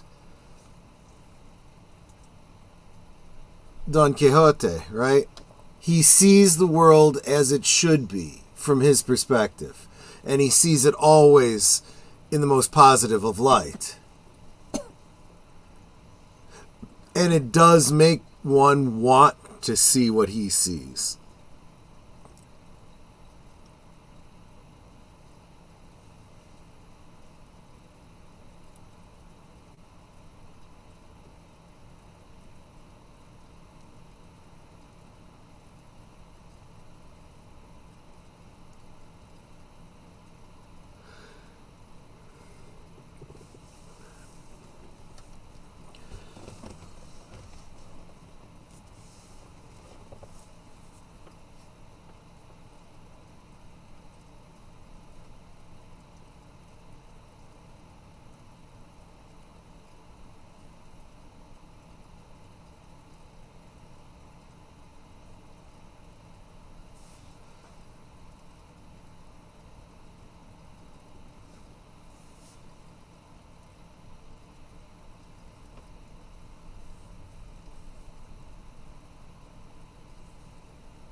Oh, the original story by Cervantes was first.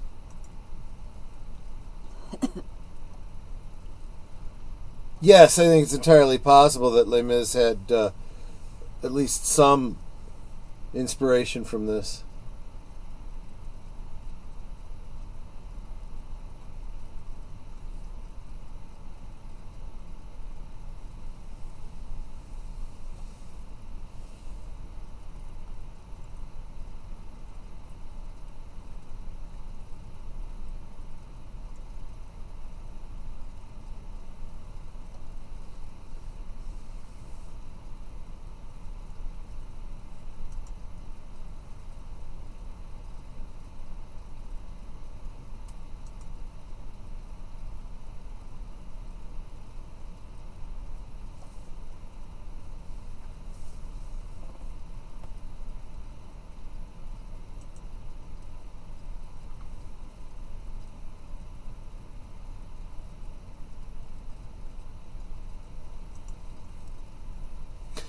this is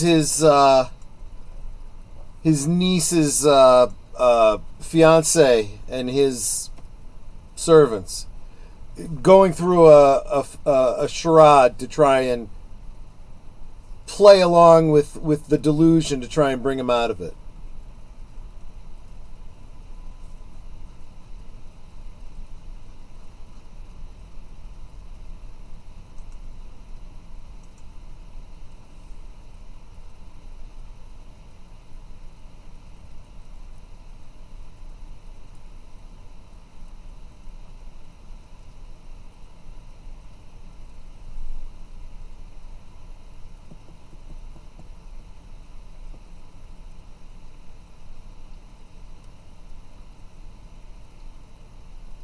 Good way to ruin your sword.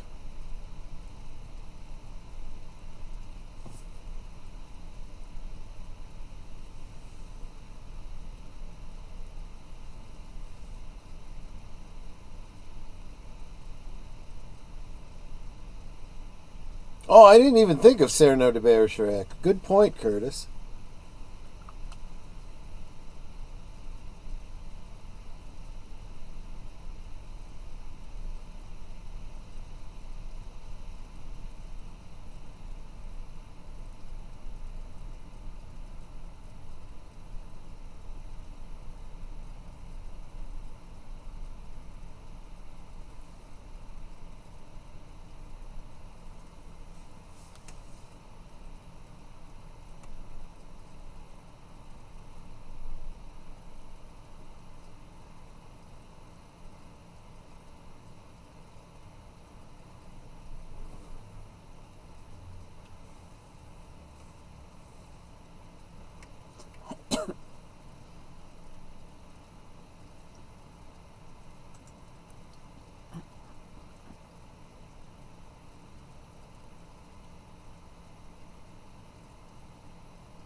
When forced to see himself, he realizes things are a little different than I imagined.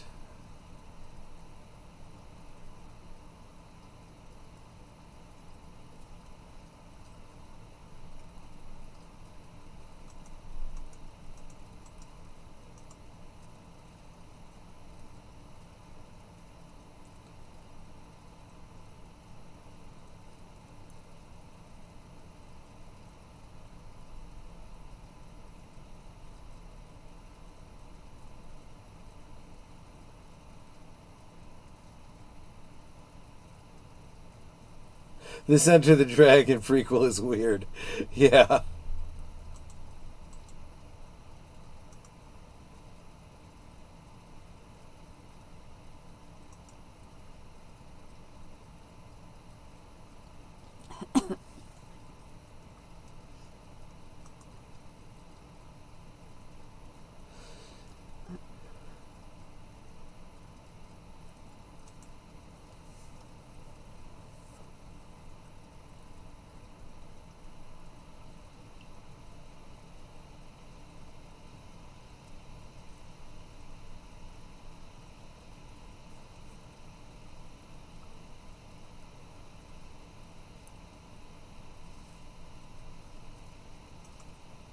Thy lady is a trollop. Yeah, that's a line, all right.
Does everybody in this movie have blue eyes? I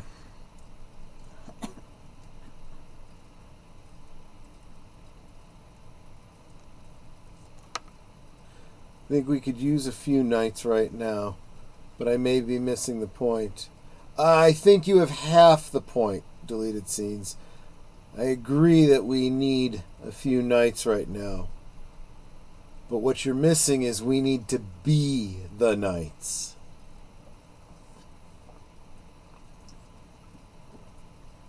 Okay, I'm going to make a clunk noise now. Oh, good shot.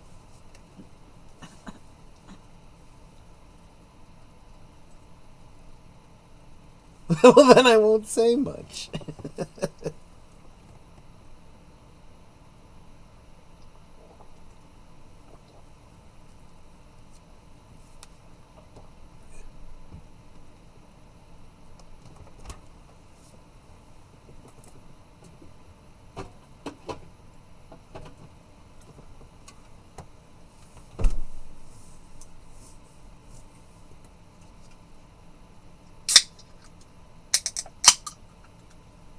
Yes, I just opened another water.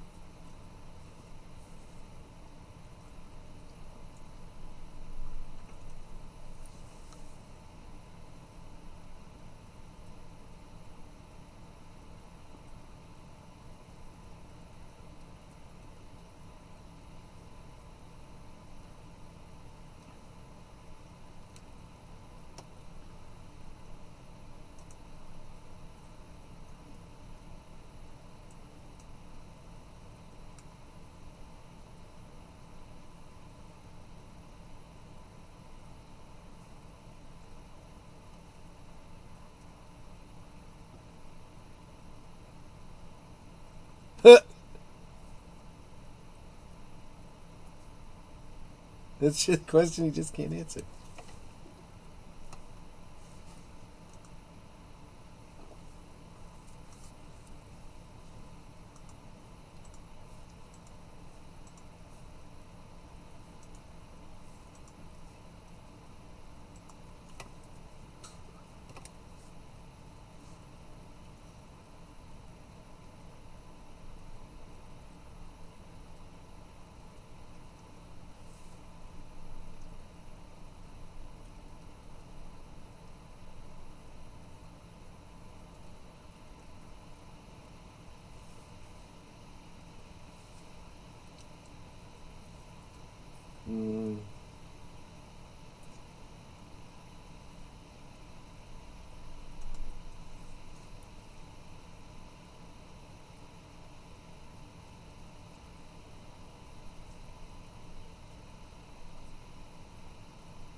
Are you going to turn up the sound a little bit?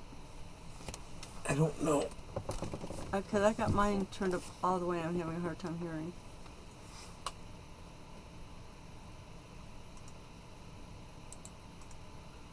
Got it maxed. Okay.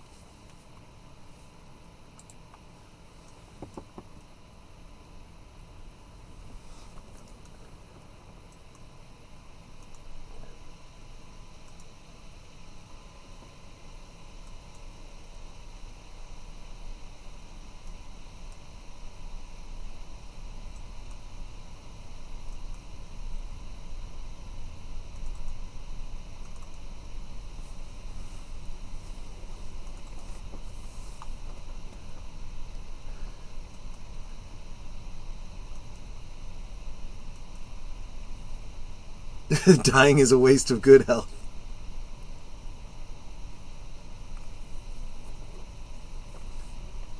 I mean, you do see echoes of Valjean, right? Forbid me now to die.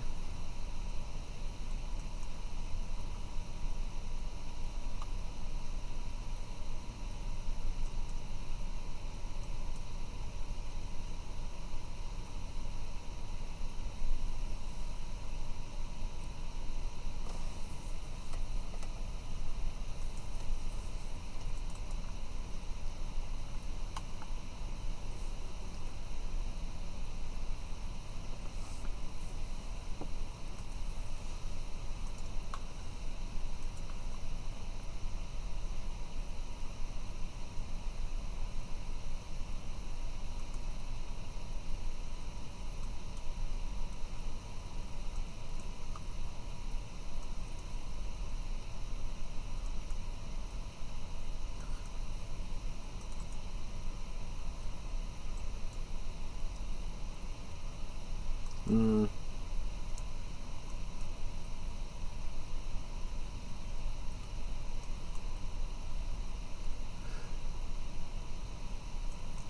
On this page, the priest writes his last confession.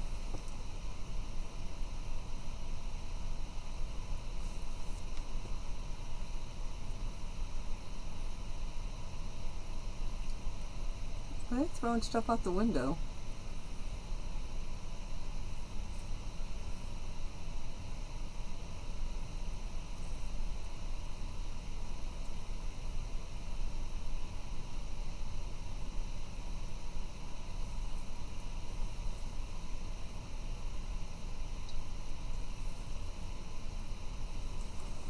Excellent.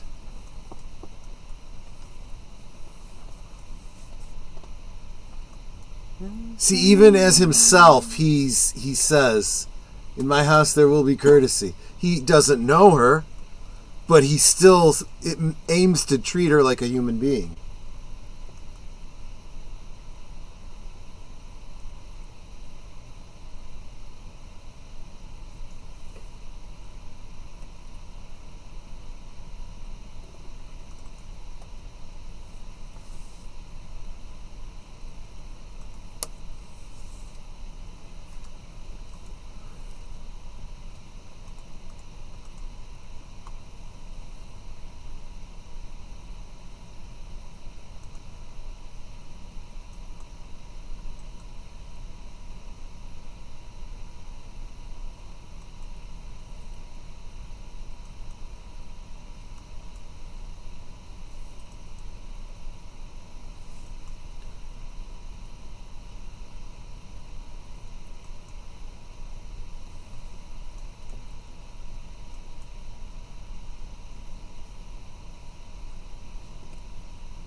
That's exactly what the priest was trying to say, Nate.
You're a smartass, Curtis.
So I guess he's not ready to die yet.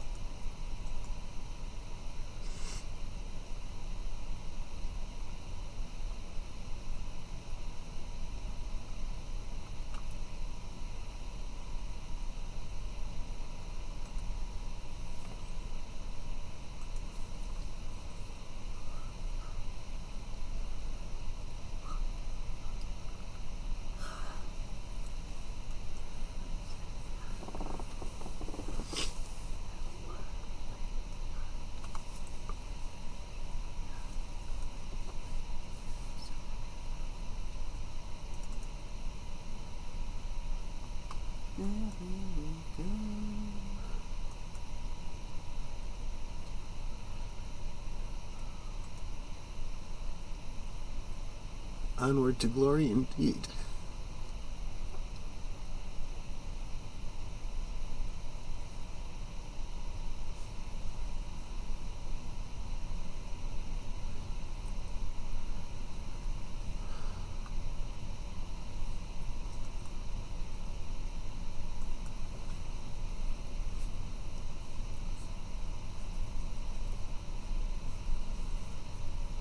She's not happy.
Why are they burning all of his papers?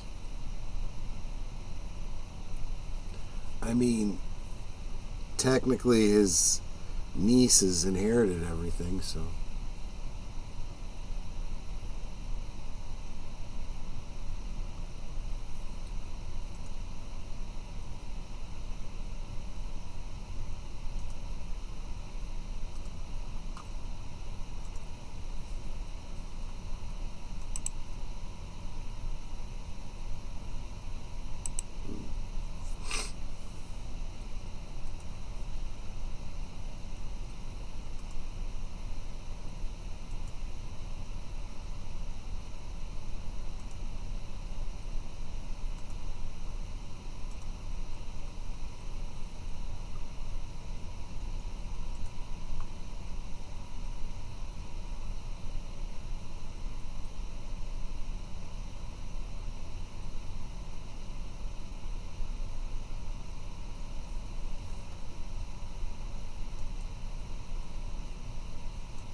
Would the stairs land on him?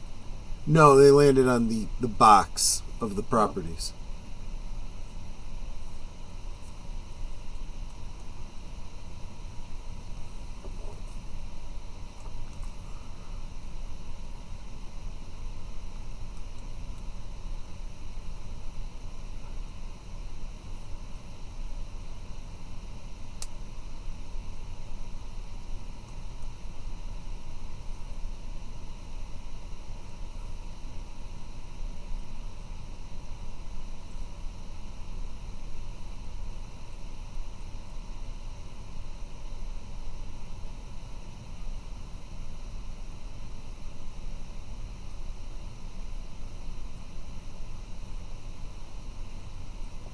Well, they're pretty much in agreement.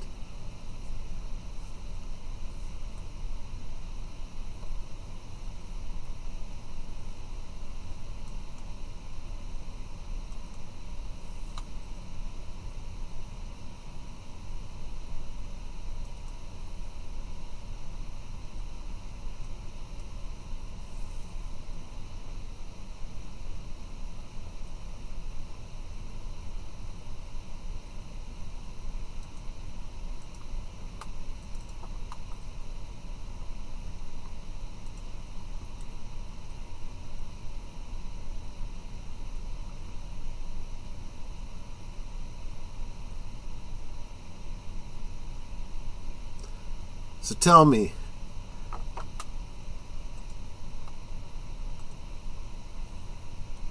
every single prisoner there that partook in the charade was affected and changed.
There are very few films that do justice to the stage performance. This one almost elevates it. You guys were talking about Les Miserables, and there is a film version of the musical, it just sounds terrible. Unless I could find a fan edit that replaces the soundtrack,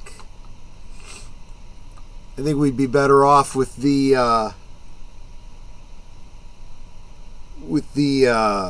what's it called? The Dreamcast performance. Yeah, I like that one.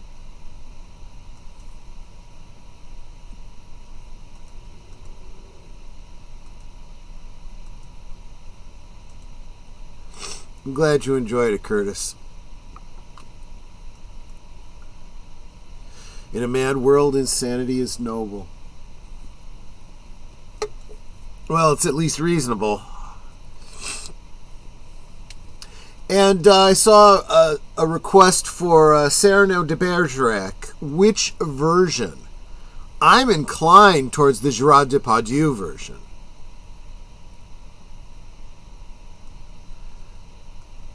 But I could certainly be swayed. I don't know all the different versions out there. I have never seen it. I know the story, but I've never seen it.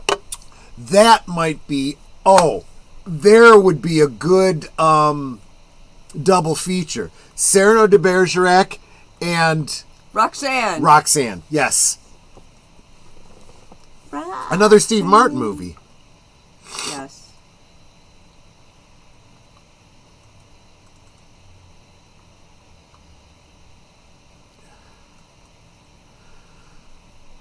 Okay, guys, I did promise you an early night, so that is our performance. I hope you enjoyed it. Performance. I mean, our film. I say it as though I was actually performing in the play myself. And if you didn't cry at the end, you're not human. Okay, so you're agreeing that Depardieu is, but any version would make you happy. Okay, I will verify that that's the one I want to go with, and I'll probably be doing that in the very near future. Not necessarily next week. I have a couple of thoughts in mind. I've got to confer with deleted scenes. Honestly, we're kind of keeping our eye on the weather for the next week or so. If you're the praying sort, pray for our friends in the U.S. southeast there with all the storm, hurricane potential going on there. You guys know the next thing is tomorrow night. I think it's tomorrow night for all of us. Live from Sparkwood in 21, and you guys all saw the coming attractions. You know what's coming up, so... yeah, because Troy's all fancy and he's got coming attractions. Yeah, exactly. I'm trying to do better. I am trying to earn those memberships you guys have so graciously and generously given me. I am doing my best. That being said, Netter, any last thoughts, any last words? My lips are dry. Well, my eyes aren't. I had to put some chapstick. You know, guys, I'm always saying how, we need to support one another, which is another reason why I have Thursday things, so that you can get to know people that you might see them in the chat, but you don't really know them. Yeah. So, with that said, I am looking for guests for second week of September on. Yep. If you are interested in being a guest and you want to boost your channel with your own content, it has to be your channel with your own content, and you haven't been on before, I would love to have you. You can drop me a DM on Twitter, or if you go to any of my Thursday things in the description below, I've got my email address. You can just drop me an email if Twitter's being stupid and not letting you DM me.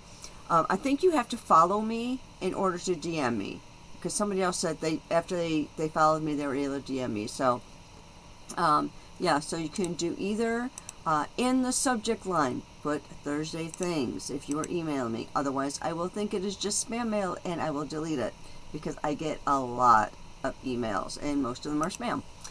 Let me know what week you would like to be on. If there's anything in particular that you would like to promote on your week. Since we've had a couple of authors on, I know they're promoting their books. You might have something that's like, hey, I've got this thing coming up. I want to promote it. I'm happy to do that with you. Of course, I really do appreciate when you guys not just sub to the panel, but sub to each other in the chat. And just please double check and make sure you're still subbed to people, because YouTube likes taking those things away. And there are people who are like, oh, I'm hitting this milestone, only for that milestone to then go back below the milestone because YouTube. Fortunately, I have enough subs to get monetized. I just need watch hours.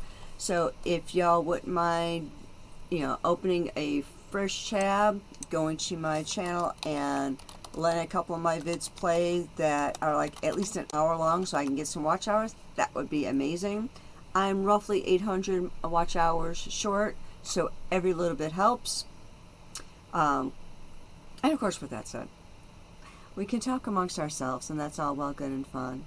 But it's so much more fun when you guys are joining us in the chat, and you're dropping your comments, questions, trivia, being goofy, whatever it may be. And it doesn't feel like we're separated by miles or continents in some cases.